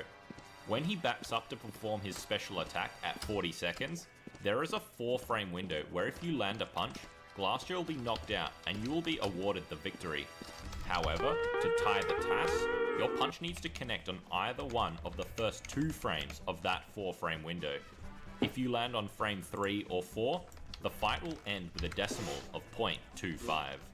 So one nice thing about Glass Joe is that we can actually lose 1 frame from perfect play and still tie the perfect run. As nice as this little cushion is, you will soon see that it doesn't really help all that much in the grand scheme of things. And besides, we have a buffer strategy to get a perfect fight every single time. From here, we can go into the second fight where the TAS time can be guaranteed. Don Flamenco 1. If you watched my how many punches are needed to beat Mike Tyson's Punch-Out video, you'll be very familiar with the start of this strategy. Don's defense is impregnable, and the only way to begin dealing any damage to him is to dodge one of his punches and counterpunch. We do this by beginning the fight buffering a left gut punch. Little Mac has 4 basic punches he can perform: the left and right face punches, and the left and right gut punches. At the highest level of playing this game, each of them is slightly different and has their own niche uses. For the most part, both the left and right face punches are basically the same, both dealing the same amounts of damage in equivalent scenarios and both being performed at the same speed. However, the left and right gut punches are quite different from each other. For starters, the right gut punch deals 5 damage in most cases, similar to either face punch. On the other hand, the left gut punch only deals 4 damage. However, at the cost of that 1 damage, the left gut punch is faster by 2 frames, so naturally, where that 1 damage can be sacrificed, the left gut punch is preferred. Which is exactly why the first punch on Don Flamenco 1 must be a left gut punch. After that buffered left gut punch to force Don to retaliate with an uppercut, we need to land a frame perfect punch so we can get a star. Zalad 1 discovered a very convenient buffer, just a slow left dodge, a left quick dodge, and then a face punch. This punch lands on the last possible frame before Don returns to normal. Without this buffer, the punch we need to land is extremely difficult, just 1/60th of a second. After we get the star, we buffer a star punch and knock Don down for the first time. Don can get up here with several different counts, ranging from a 2 count to an 8 count, which is another reason why using a real timer is extremely dumb. But one thing I just can't move. is that since we are at full health and less than 1 minute has elapsed, Don will only get up with 16 health. Don returns to the fight and will immediately perform another uppercut. To get the lowest possible time, we need to perform a frame perfect left quick dodge. Along with each punch being slightly different, each dodge in this game is also different. The slow left and slow right dodges are, well, slow, so they basically have no practical purpose in terms of getting the lowest possible times.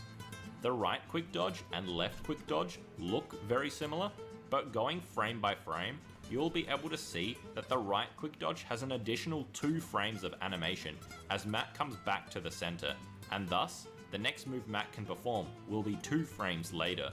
Because of this, the right quick dodge is seldom used and is really only practical in some specific buffers. We need to perform this left quick dodge on a very specific frame, and the reason for that is so we can get rapid punches immediately. Rapid punches actually freeze the clock for a few frames each time you land one, so not only are they just faster in general, they literally stop time. If you dodge any later than the optimal frame, you will end up getting a final time of 14.99 or 15 seconds flat. And if you dodge too early, you'll have to land a few slow punches before you can get rapid punches, which ends up costing you even more time. If this fight is done perfectly, you'll end up getting a final time of 14.97. Now, the third fight in which we can guarantee the task time. Great Tiger. Great Tiger.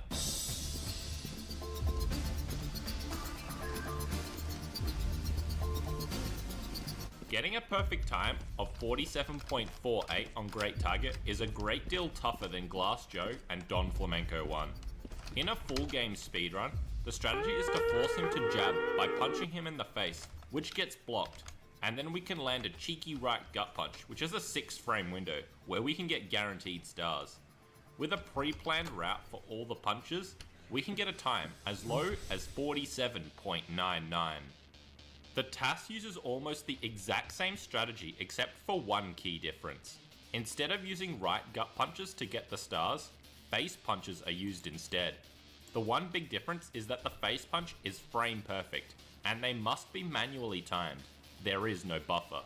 You begin the fight forcing 3 jabs and landing 3 frame perfect face jabs in response to get 3 stars. 2 star punches are then buffered consecutively, which is simple enough. Then, you must force a 4th jab and land a 4th frame perfect punch for another star. Once that 4th frame perfect punch is landed, you're basically in the clear. A neat left quick dodge buffer can be used to land a face punch into his gem flash for a 5th star, and this buffer only loses 1 frame to the TAS. To end phase 1, we can perform this buffer which lands a star punch into the 1st frame of another one of Tiger's gem flashes, and we will get our first knockdown. The final 2 phases are completely trivial. Since the clock is still under 1 minute and Little Mac is still at full health, Tiger will get up on the count of 1. When an opponent gets up on the count of 1, a star punch will immediately send them back to the canvas. Since we planned phase 1 in such a way to end with 2 stars, we simply use both stars to get the second and third knockdown, and end with a final time of 47.48, and luckily, we had that 1 frame to spare. Now, you're probably wondering about something. I know during the Don 1 explanation, I said face punches are slower compared to both the left and right gut punches. That is true, except it's a little different when you factor in the getting a star animation. When you factor in getting a star, right gut punches are now the slowest of the 3. Left gut punches are a little faster, but remember, they only deal 4 damage. And surprisingly, on some fights, face punches are 1 frame faster than left gut punches, and also still deal 5 damage. Even with the 4 difficult frame perfect punches, there is another barrier that holds many back from getting a time of 47.48. How fast fights can be retried. Joe was the first fight in the game, so we can obviously retry him very quickly, and Don 1 is the first fight in the major circuit, which can be accessed with a passcode, which the game conveniently stores for us upon a soft reset. Great Tiger, on the other hand, is the third fight in the major circuit and has no passcode. You must fight Don 1 and King Hippo first, and then you have 2 consecutive shots at Great Tiger. On your second consecutive loss, you will get sent back to King Hippo, and on your third loss, you get a game over and are sent back to the title screen. If you think this is rather inconvenient, you're 100% right. But Mike Tyson's Punch-Out speedrunners are purists. Anything that is not in the vanilla game is not allowed. That means no save states can be used to access fights faster in order to record a legitimate attempt. Nevertheless, even with these strict rules, the time of 47.48 has been tied by over a dozen people. Well, that's all for the times which can be guaranteed. Now, we have to take our first step into the waters of RNG, beginning with the 8th fight in the game, Piston Honda 2. Wait a sec, let me move this over. Yeah, this is gonna be good. The fight begins with a guard raise and a left gut punch, immediately followed by a face punch. This 2-punch combo is known as a Dizzy Destroyer and was invented by the one and only Matt Turk. After the first Dizzy Destroyer, another Dizzy Destroyer is performed, and we can get our first guaranteed star. Now, we must perform a very special star punch known as a guard manipulated max damage star punch.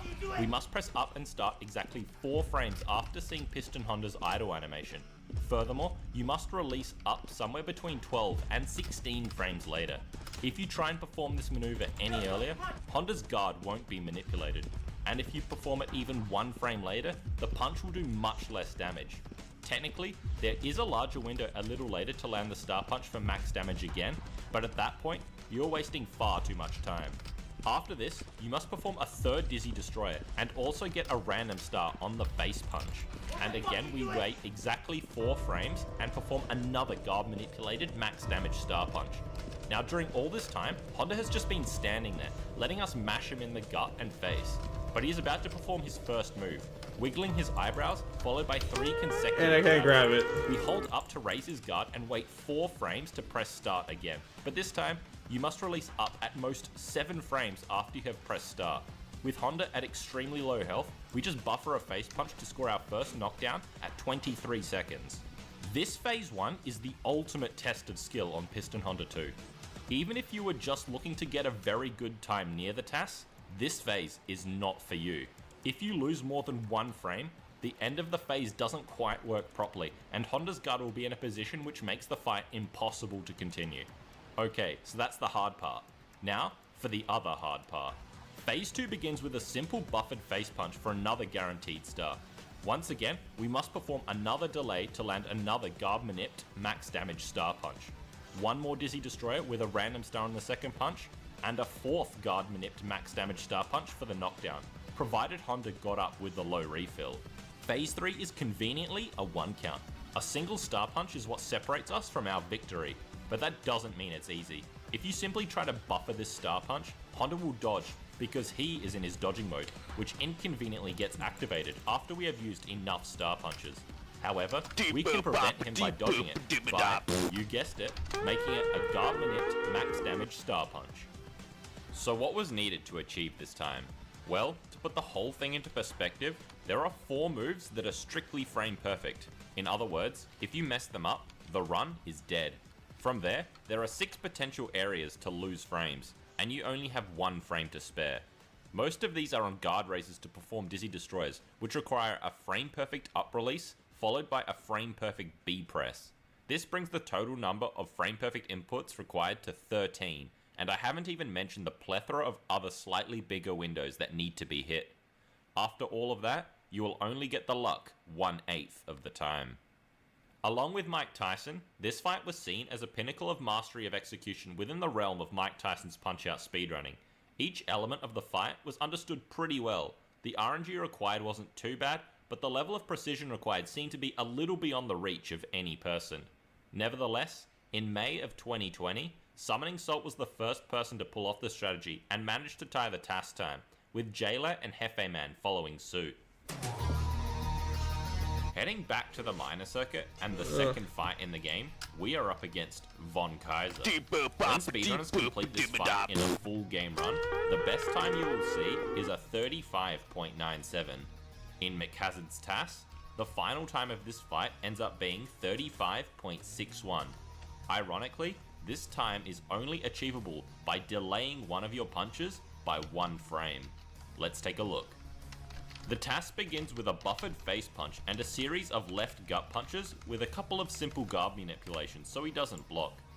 After the 5th left gut punch, the task delays a single frame and performs a face punch. In full game runs, instead of delaying 1 frame and performing a face punch, we just perform another left gut punch. The reason for the delayed face punch is to manipulate Von Kaiser's move timer. By delaying 1 frame, this punch now connects into one of his jabs, which resets the move timer, and our following face punch, which gets the first star, now lands in between 2 of his jabs. Since this lets the move timer tick a little closer to the next jab, we barely have to delay before ducking, stunning him, and sending him to the canvas with a star punch. Without this delayed face punch, we have to wait a handful of frames longer for him to throw his jab. The face punch that gets delayed by 1 frame is not all there is to it though.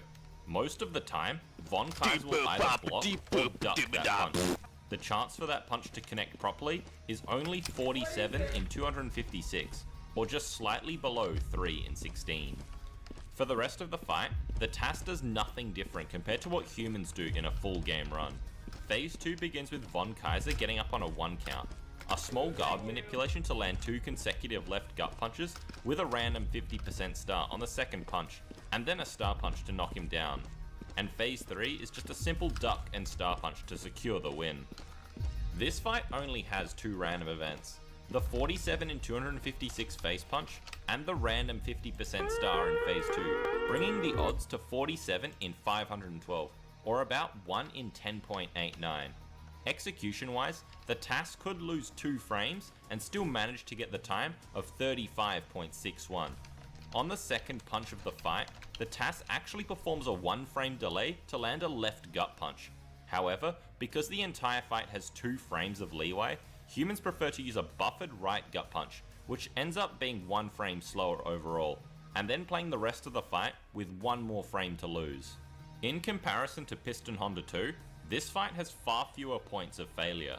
There are only 4 spots where a human could really lose time. Even with the slightly lower odds and the longer time spent between potential attempts, far more people have managed to successfully tie the task time. We now dive deeper into the realms of RNG with possibly one of the most notorious fights in the game, King Hippo. Back in the day of Mike Tyson's Punch-Out speedrunning, King Hippo was known as the first gatekeeper to your run. The only way to begin doing damage to him is to wait for him to open his mouth. If your face punch connects within the first 5 frames of his mouth opening, you get a little extra damage on the first punch and also get an extra gut punch. If you manage to do this 3 times, King Hippo can be defeated in under 40 seconds, and this is known as a 3 cycle. Unfortunately, on any given punch, King Hippo is only programmed to open his mouth 3/8 of the time. The odds of getting 3 opens on the first 3 punches are just 27 in 512. But that's not all. In between his second and third punch, there is a potential delay. and to get that optimal result here is 1 in 2. This brings the final odds of the fight to just 27 in 1024, or about 1 in 37.93. McHazard's task manages to get a final time of just 37.61, which is still possible if you lose up to 2 frames. Before Lucandor and Zoxox found an RNG manipulation in 2019, which guaranteed opens on the first, third, and fourth punches, the best strategy for a full game run was to just do your best with the luck you got, but every now and then, a human would get the near 1 in 40 luck and execute to near perfection. Even with these meager odds, the task time is being tied dozens of times by Zalad1, Summoning Salt, and myself in full game runs before 2019. However, because the strategy is so simple and straightforward, several other top players have gone out of their way after the discovery of the RNG manipulation to secure a task tie at the top of the leaderboard. What the fuck are you doing? That's 6 of the 14 fights down, and those are the only fights where a human has been able to manage to tie the task. There are 8 other fights in the game, and now we venture into the realm of things that a human has yet to accomplish, beginning with Mr. Sandman. At the task level, Mr. Sandman is the slowest fight in the game, and the only fight that extends past the 2-minute mark. Star Punches are not an option in this fight, as they are only available in round 3. However, that doesn't mean he is devoid of those pesky random events. Before the fight even begins, select is pressed to reduce Little Mac's health to half. This is done so we can take an intentional knockdown later in the fight. I'll explain why a little later. Sandman begins the first 50 seconds of the fight throwing rolling jabs in groups of 5, and in the pattern right, left, left, right, left. On each of these, up is held, then released as he winds up his punch, which we dodge and then land a right gut punch for 5 damage. These gut punches have a 6-frame window to land, but conveniently, you can also land your punch on any of the 6 frames and no time will be lost. This is because for every frame your punch is a little late, the move timer for the next punch is also a frame shorter. On Sandman's 6th punch, there is a potential delay that has 1 in 2 odds. Even though we let this punch hit Mac, we still need the short delay so we don't lose time as the clock ticks over 50 seconds a little later. For the last 4 punches in this set of 5, we repeat as before, raise his guard and counter with a right gut punch. With the pattern reset again, we need to take another hit and we need another short delay, so that's another 1 in 2. Right as we recover from taking the second hit, the clock ticks over 50 seconds. Sandman has a pattern change and we can start dealing damage a little faster. We can now force Sandman to punch us by throwing a face punch of our own. Sandman will dodge and immediately retaliate with a hook. The task forces 1 hook, which we dodge, counter, and land a delayed right gut punch. And just as before, this delayed gut punch isn't needed to be frame perfect, and in fact, there is a nice right quick dodge buffer for it. Up until here, execution has been pretty trivial, and the odds are only at 1 in 4. However, that is all about to change. For the rest of Phase 1, the task doesn't force any more hooks. By letting Sandman throw his hooks naturally, we can score our first knockdown at the 1:15 mark, but we also must dodge them without the use of a convenient buffer. Because of this is where humans begin to lose some time over the tasks. Sandman throws a left hook which gets ducked, countered, and delayed punched. Remember, a duck saves 1 frame over a left quick dodge. After this, there is a 75% chance he goes into the correct pattern, which is 2 consecutive right hooks. Both are ducked and countered just as before. Now, there is a 50% chance that Sandman will throw his next hook immediately afterwards, which we definitely need to happen. The task ducks this hook as well, but since Sandman is at 11 health here, there is an extra little gut punch thrown right before the delayed punch to secure the first knockdown. So far, the odds are up to 3 in 32. Phase 2 begins and we immediately force 2 hooks and counter both, with 2 stun punches before the delayed gut punch on each. At 1 minute 30, Sandman is programmed to wind up for his Dreamland Express. However, after the last set of gut punches, the clock is still at about 129.5. So despite the task having played absolutely perfectly up to this point, there are still 8 frames to spare before the clock ticks over to 1 minute 30 to trigger the wind up for the DLX. That means, as long as a human plays within 8 frames of perfect up to this point in the fight, they won't actually lose any time. As soon as the clock hits 1:30, he begins winding up for the Dreamland Express. There are 4 possible delays here, and we need the shortest one, which is a 1 in 4 chance. The TAS performs the first quick dodge before there is any indication of when Sandman's attack is coming, and then performs the ultimate ab workout until he is 1 hit away from knockdown. On the very final hit, there is a frame-perfect right gut punch with no buffer, and Sandman goes down for the second time at 151. Sandman has 2 potential refills here, and we want the lower one, which is 75% likely. When Sandman gets up, we can force another hook, counter twice, and land another delayed punch. Finally, to cap off this section of the fight, we force one more hook and let Mac get hit, and we take the knockdown. Letting Mac take this knockdown at this point in the fight is crucial.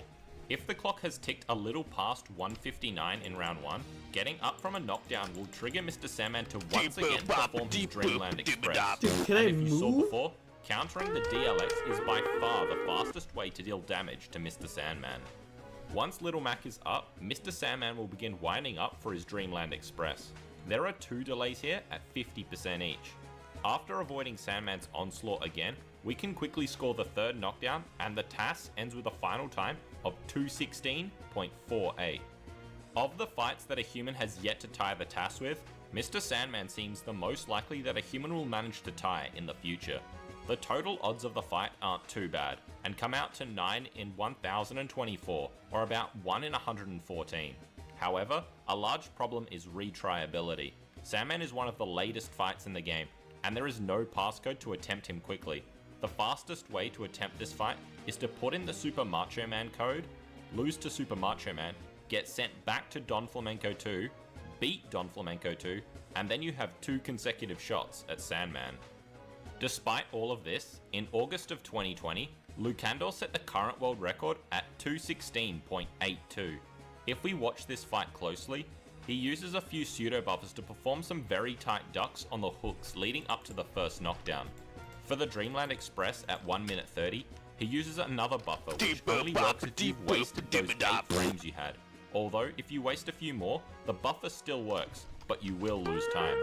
On the final hit of Phase 2, instead of doing the frame-perfect delayed right gut punch, Lucandor sacrifices 2 frames to use a buffer and a face punch for the sake of consistency.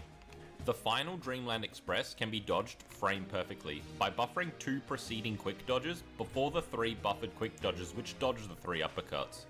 Overall, the fight can be broken down into 2 sections. The first section is everything that leads up to the first Dreamland Express at 1 minute 30. Since the TAS is 8 frames of leeway, this can all be construed into a single point of failure. From that point onwards though, everything needs to be done perfectly, as the fight ends on the final frame of the 0.48 increment. Given we have buffers for many other things in the fight, there are only 2 other points of failure. The frame perfect gut punch to end phase 2, and this delayed gut punch right before we get knocked down also needs to be frame perfect. Lucandor's world record has since been tied twice. Firstly, by Brandon De Silva in January of this year, using largely the same ideas and strategies. A few months after this, Hefeman82 fully adopted the TAS strategy and saved those 2 frames by using the frame-perfect gut punch at the end of Phase 2. However, it was not enough in the end to set a new untied world record. Dude, we're never gonna get past everything is buffered, and there are only 3 points of failure. The odds for the fight aren't too bad, at about 1 in 114, and that top runners are capable of pulling off this strategy. It is likely that the TAS time of 216.48 will be tied by a human sometime in the future. The next fight kicks up the difficulty another notch. Bold Bull 1. This fight is the worst one of them all to go for world record attempts on. Because Bull 1 is the final fight in the major circuit, the most efficient way to attempt him is to put in the Don 1 code and then fight your way through Don, Hippo and Tiger. If you lose to Bull just once, you get sent back to Great Tiger, whom you would have to defeat again just to get another shot. On average, you can fight Bold Bull 3 times every 10 minutes. Bull starts the first 20 seconds of the fight throwing rolling jabs in groups of 2. These jabs can be easily intercepted with one of your face punches. The TAS begins by buffering 2 face jabs to intercept the first 2 of Bull's rolling jabs, also getting a star on the second punch. A star punch is then buffered to land into the next jab, and another face jab is buffered to get another star. Now, we perform a delayed face punch, which also needs to get us a random star, which is 50% likely. Another star punch and face punch are buffered, intercepting 2 more of Bull's jabs, and another delayed face punch to get another random star. Finally, with Bull at low health, the TAS holds up and buffers a final star punch to get the first knockdown. Up also needs to be released within a 4-frame window to get Bull's guard in a very particular position for the start of Phase 2. This isn't the fastest way to handle Phase 1, as it is possible to get a 17-second knockdown. The 17-second knockdown is extremely useful for full game runs, as it requires no luck and is extremely easy and consistent. The 18-second knockdown requires a couple of delayed face punches and 2 random stars, and is a little tougher to pull off. However, you also exit the phase with 1 extra star in the bank, which is extremely helpful. There is one other thing the TAS does to sneakily save time. It wastes exactly 4 frames compared to absolutely perfect play. If Phase 1 ends too early, Bull will begin Phase 2 with a rolling jab because the clock won't have ticked to 20 seconds before the fight resumes. At 20 seconds, Bull has a pattern change, so by allowing the clock to tick to 20 seconds right as the fight resumes, Bull can begin the move timer for his first punch in his new pattern as soon as possible. Phase 2 begins with a buffered face punch.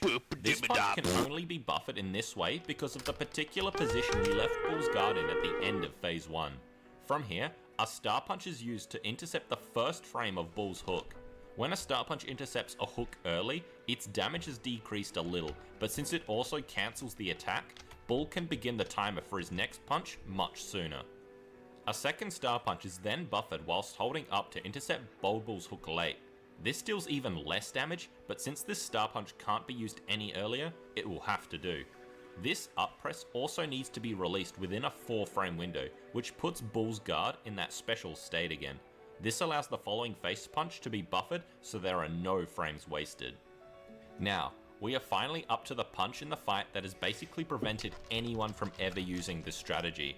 Bold Bull's guard is down due to us landing our previous face punch. We need to raise his guard by holding up and then release up for exactly 1 frame to allow his guard to drop, and then perform a face punch which also needs to give us a random star. All of this needs to be done on a particular frame, and I'll show you why in a moment. After that face punch, the rest of the phase is super easy because it's all buffered. 2 star punches, followed by 3 face punches intercepting 3 rolling jabs. Getting a random star on the second face punch, and the third securing the We're never gonna get past the reason spawn. for that extremely tricky punch We're always just needing gonna to get be performed frozen, on no that matter exact what. frame is so that we don't allow Bold Bull's move timer to tick Those any RNG further. nonsense. If it's not done on the earliest possible frame, then the second star punch lands into the rolling jab, dealing more damage. This ends up getting the knockdown at a 37 instead of a 39, but we have 1 less star in the bank, and that becomes a much larger issue in Phase 3. Furthermore, that rolling jab pattern is not guaranteed. Rolling jabs will only occur 25% of the time after that second hook. So far, the odds for this fight are up to 1 in 64, but there are still 2 more random events we need to go our way. In Phase 3, Bull has a random refill. He has a 75% chance to get up with a large refill, but only a 25% chance to get up with the lower refill. We need this lower refill in order to get the fastest time. To cap off the final phase in the fight, a star punch is landed into the first frame of his first hook. There is no buffer for this. The best we can guarantee with a buffer is landing it into the second frame. Hook 2 is intercepted with a face punch on the first frame for a guaranteed star, and this time there aren't any buffers that come remotely close to landing near the first frame. If by some miracle a human has got this far, then you are home free. Dude, I just can't But move! if you are Literally, I unlucky, just can't your move! dreams will be crushed. Once again, we need that rolling jab pattern, which is 25% likely. After intercepting that second hook, 3 star punches are buffered and a final face punch to secure the win. The total odds for this fight stack up to 1 in 1024, but that really isn't the major deterring factor to someone trying to pull off this strategy. Retrying this fight is extremely slow and tedious, and that's a major reason why people don't like grinding this fight. And that frame perfect 1 frame up release, up to this point in time, people haven't even really tried to seriously practice it with save states. Since no one has even managed to pull off this strategy, largely due to that face punch in Phase 2, who has come the closest? In November of 2021, Brandon De Silva slightly modified the TAS strategy in order to secure a time of 53.25, which is extremely close to the TAS time. If his strategy is played optimally, his strategy loses 8 frames in total to the TAS and can get a time as low as 53.00. Brandon actually played Phase 1 faster than the TAS, which meant that Bold Bull opened Phase 2 with a rolling jab.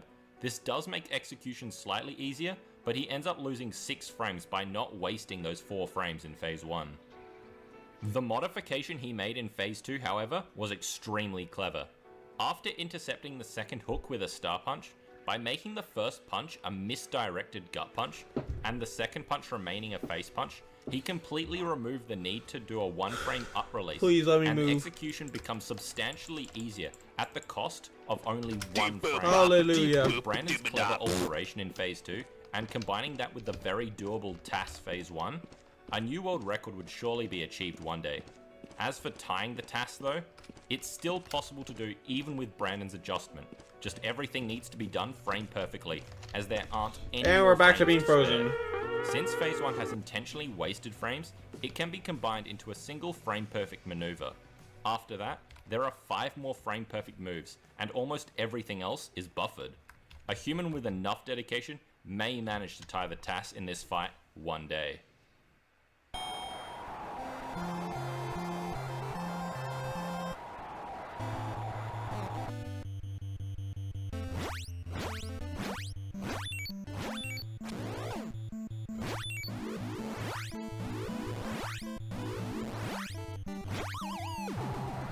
What you just saw there was the TAS Phase 1 for Super Macho Man. It almost looks like a Game Genie code was used to make Macho lose all his brain cells and let Little Mac completely wreck him. The details that go into making this fight work are extremely intricate. Let's take a look.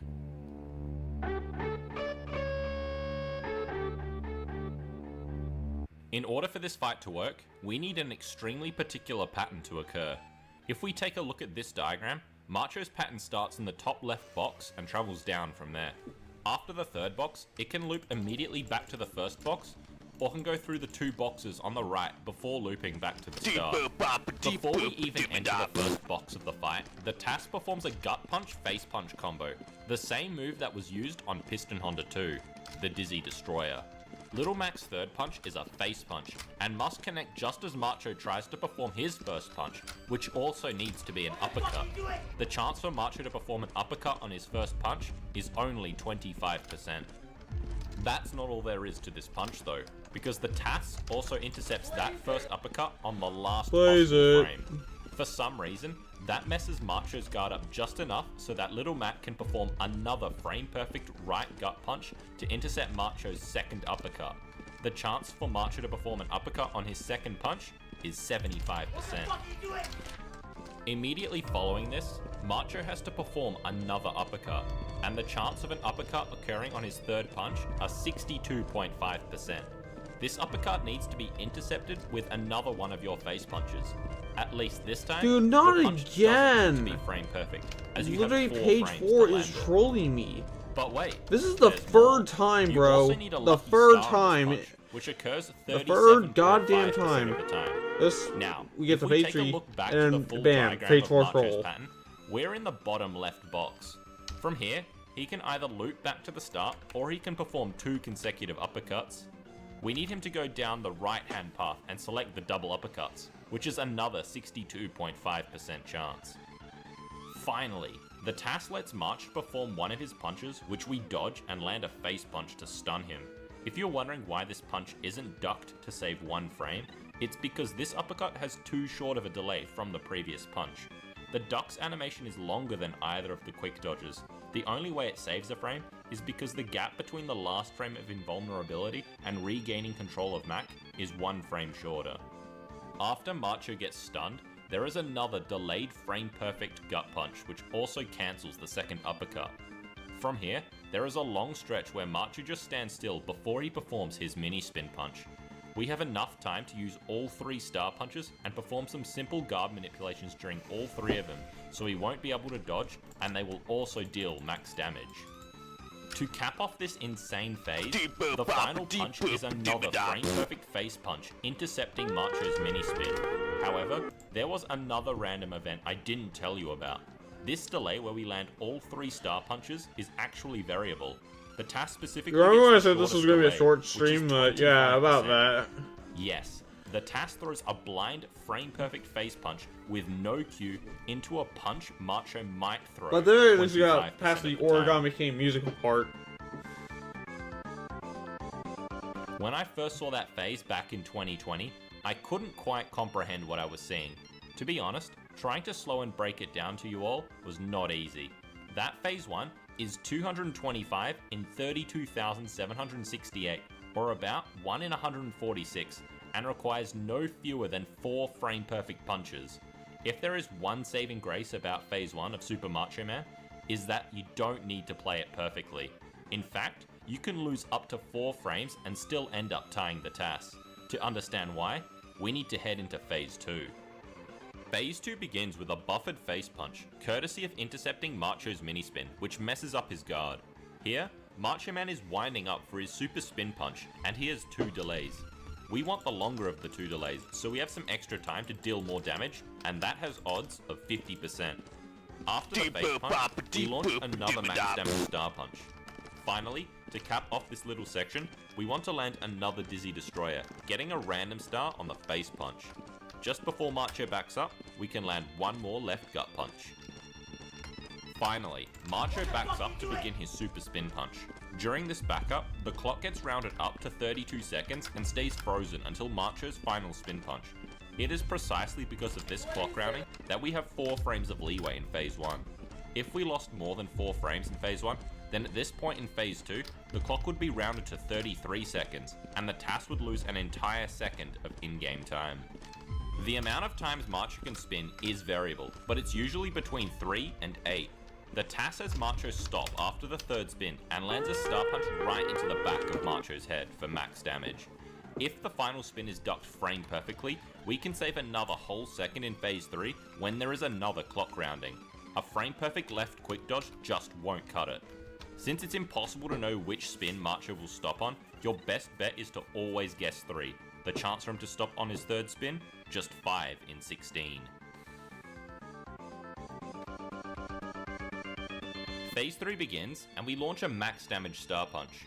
This time, we need the short delay for Macho's super spin, which is 50% likely. Once again, we need Macho to stop on 3 spin punches, and we use our final star punch which connects for max damage, so that's another 5 in 16. To finish off the fight, we perform a delayed face punch which has a 3 frame window courtesy of our frame perfect duck, and a final buffered face punch to get the 3rd knockdown, with a time of 43.25. The odds for the task strat ultimately boil down to about 1 in 15,907. Before we even get into discussing the feasibility of this strategy, I want to mention that the odds aren't quite that bad. Remember at the end of phase 1 how I mentioned you needed to perform a frame perfect intercept into Macho's punch, which you would only do early enough 25% of the time? In actuality, you can instead raise his guard and perform a right gut punch, and this saves 4 frames, which means that a human would only need to play phase 1 within 7 frames of perfect to remain tied with the task. The reason McHazard chose to do this frame perfect 1 in 4 punch in the task is because it still saves real time due to the different knockdown animation. So without that 1 in 4 punch, the odds now sit at around 1 in 3,976. The current world record is held by Jaylet with a time of 45.25, exactly 2 seconds behind the task time. Both of those seconds were lost due to the clock rounding in phase 2 and phase 3. Jaylet was using a much more practical method to complete phase 1, which can just barely get a 22-second knockdown with extremely tight execution, so one of those seconds is lost to the task there. In phase 2, he does not perform a frame perfect duck on the final spin to score the knockdown, and the other second is lost there. Dude, come on! Page 4 is trolling on purpose. Well, phase 1 is the most complicated section. Literally every time, to 3 page frame 4. perfect Why punches is it being with page necessary, 4? and complicated and awkward guard manipulations everywhere, and the odds are about 1 in 37. In comparison, Jaylet's phase 1 requires no frame perfect inputs, and the odds are about 1 in 27. That all being said, In September of this year, Brandon De Silva became the first person to pull off the TAS Phase 1, which he managed to do off a save state. So the world record time can definitely come down to a 44. The real issue with tying the TAS comes in Phase 2. This frame perfect duck under the final spin punch is damn near impossible for a human to pull off. In my recreation of the TAS, I used the more intuitive human approach, which is to perform a slow dodge into a quick dodge and then the frame perfect duck. This method has one big issue though. In order to perform the frame perfect duck, your preceding quick dodge also needs to be frame perfect on the previous spin. The hard part is actually performing the inputs. You would need to press left, up, down, down in a manner that is probably too difficult for a human to do with a conventional controller grip.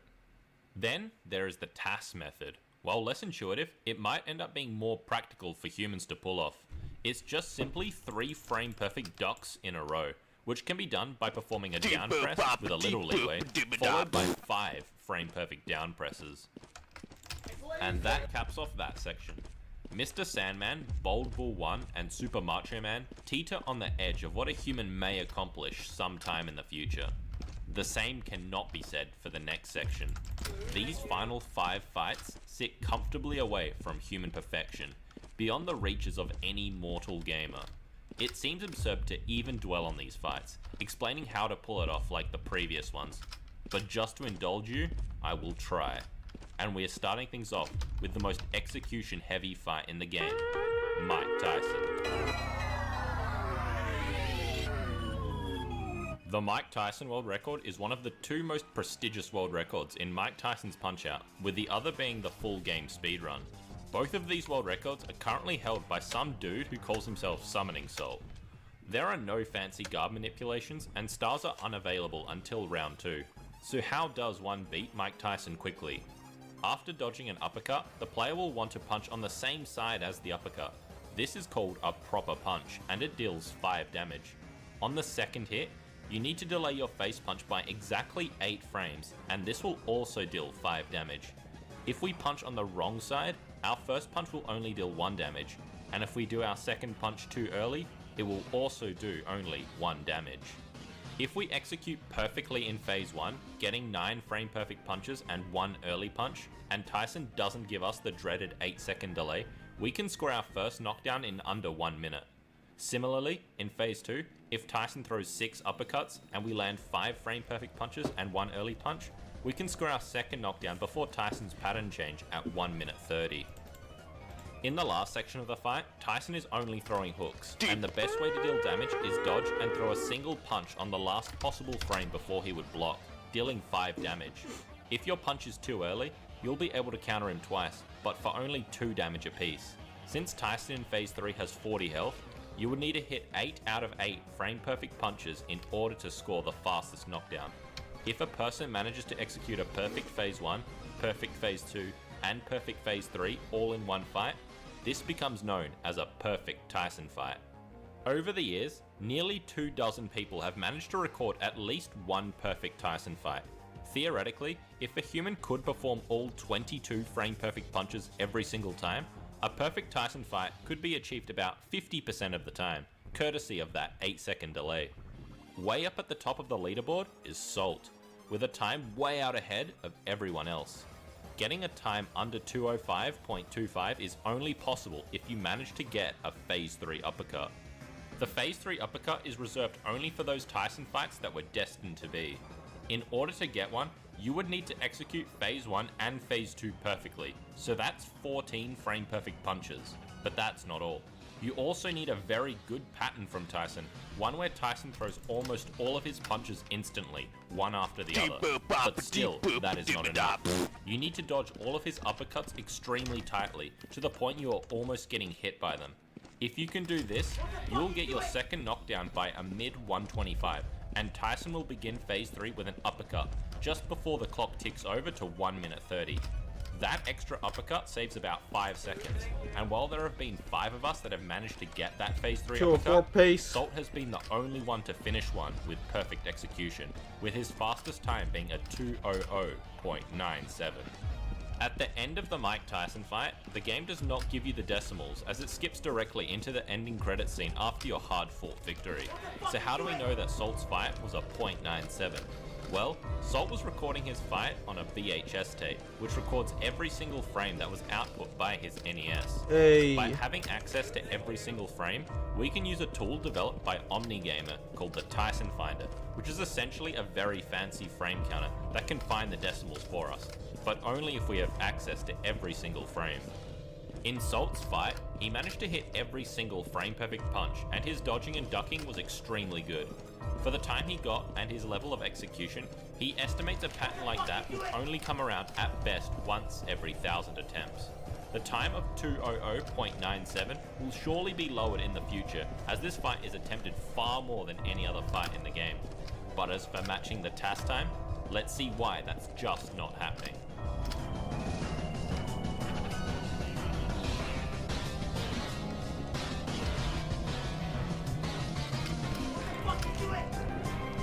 Oh, that's a huge time loss.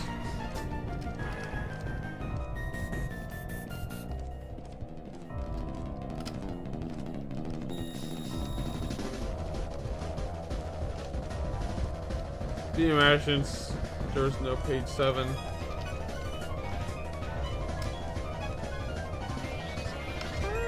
And we can see if we got the God page 8 spawn. And we didn't. Oh, we technically did, but like.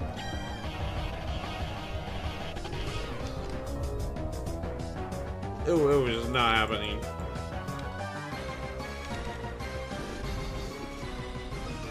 If we got like better page 6 and 7 spawns, then maybe world record, but with nah. the inclusion of frame it was perfect just dodging not and it. ducking, the required amount of frame perfect inputs nearly doubles to go from a simple perfect fight to matching the TAS.